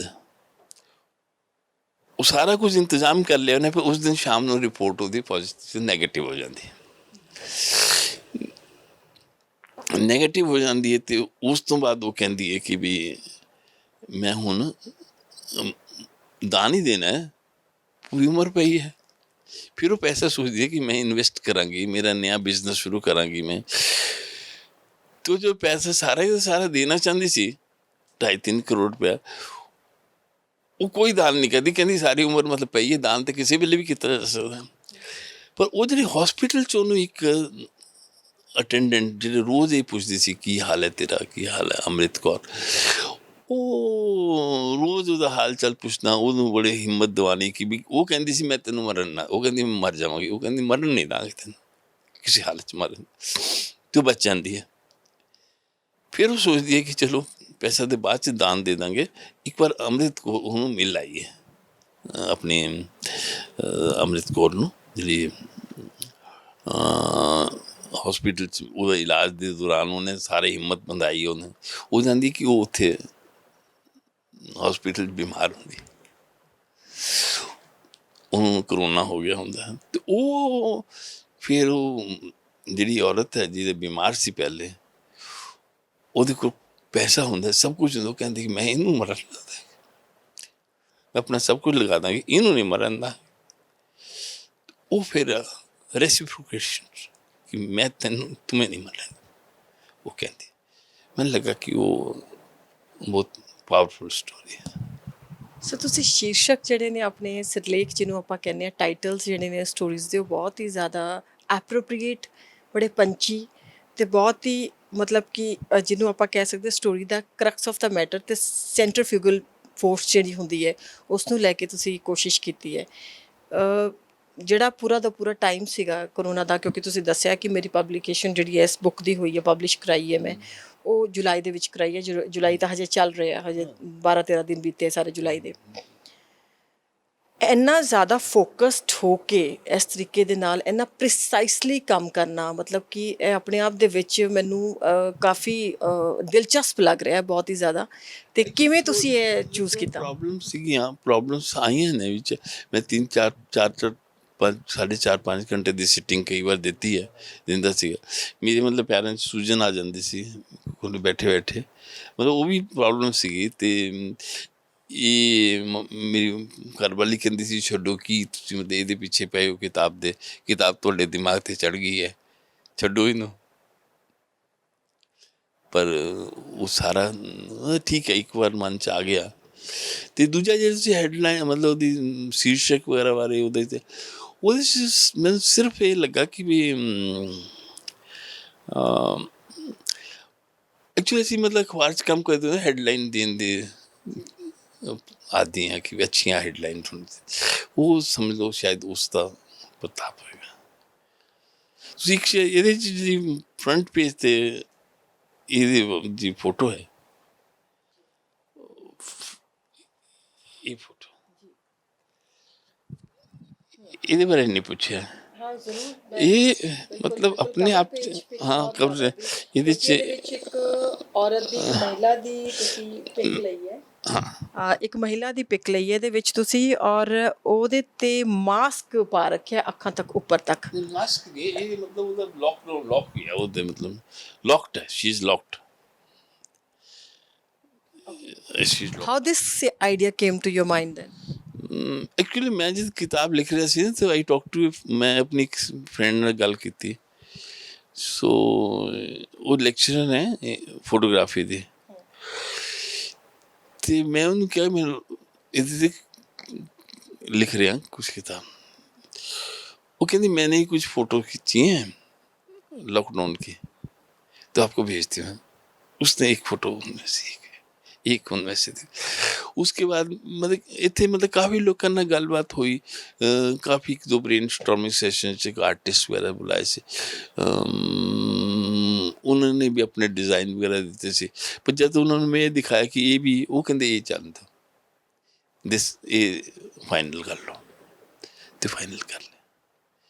इट वॉज ये जिहदी फोटो है जिन्हें ब्लैक एंड वाइट, वो उन्हें आप ही खिंची है फोटो, जिहदी फोटो है उन्हें आप ही खिंची है फोटो, सेल्फी हैगी है। हाँ मतलब ब्लैक एंड वाइट च उन्हें घर च अपने जाली है उन्होंने उहदे च कहते कि बंद हो गया।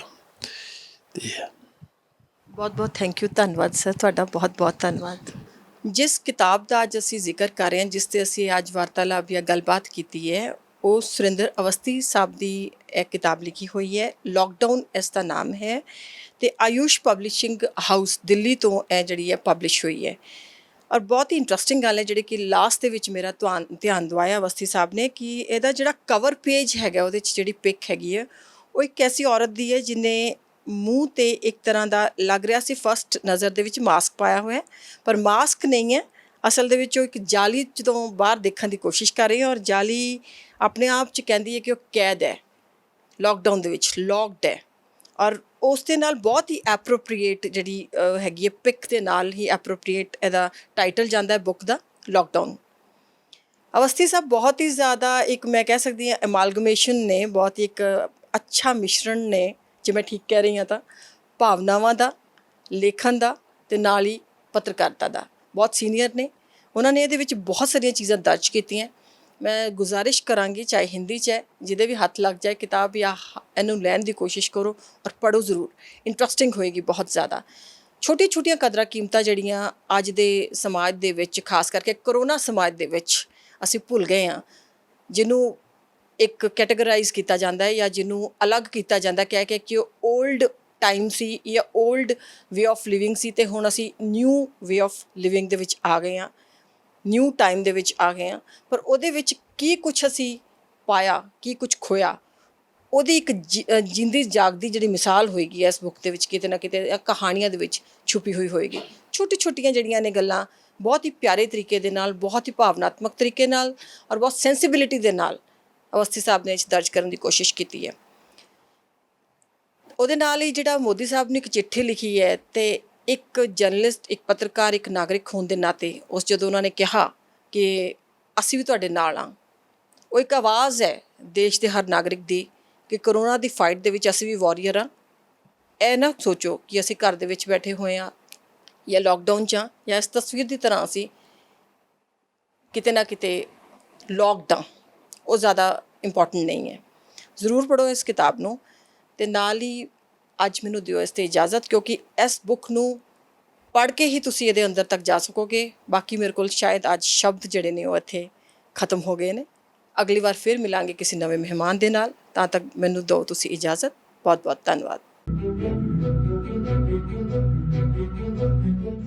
ਹੁਣ ਤੁਸੀਂ ਦੇਖ ਸਕਦੇ ਹੋ ਗਲੋਬਲ ਪੰਜਾਬ ਟੀਵੀ ਨੂੰ ਡਾਊਨਲੋਡ ਕਰੋ ਸਾਡੀ ਐਪ ਐਂਡਰੋਇਡ ਜਾਂ iOS ਤੇ ਫ੍ਰੀ ਵਿੱਚ, roku ਅਤੇ Amazon Fire TV ਤੇ ਜਾਂ Apple TV ਤੇ। ਨਾਲ ਹੀ ਦੇਖ ਸਕਦੇ ਹੋ ਲਾਈਵ ਸਟ੍ਰੀਮਿੰਗ www.globalpunjabtv.com ਤੇ।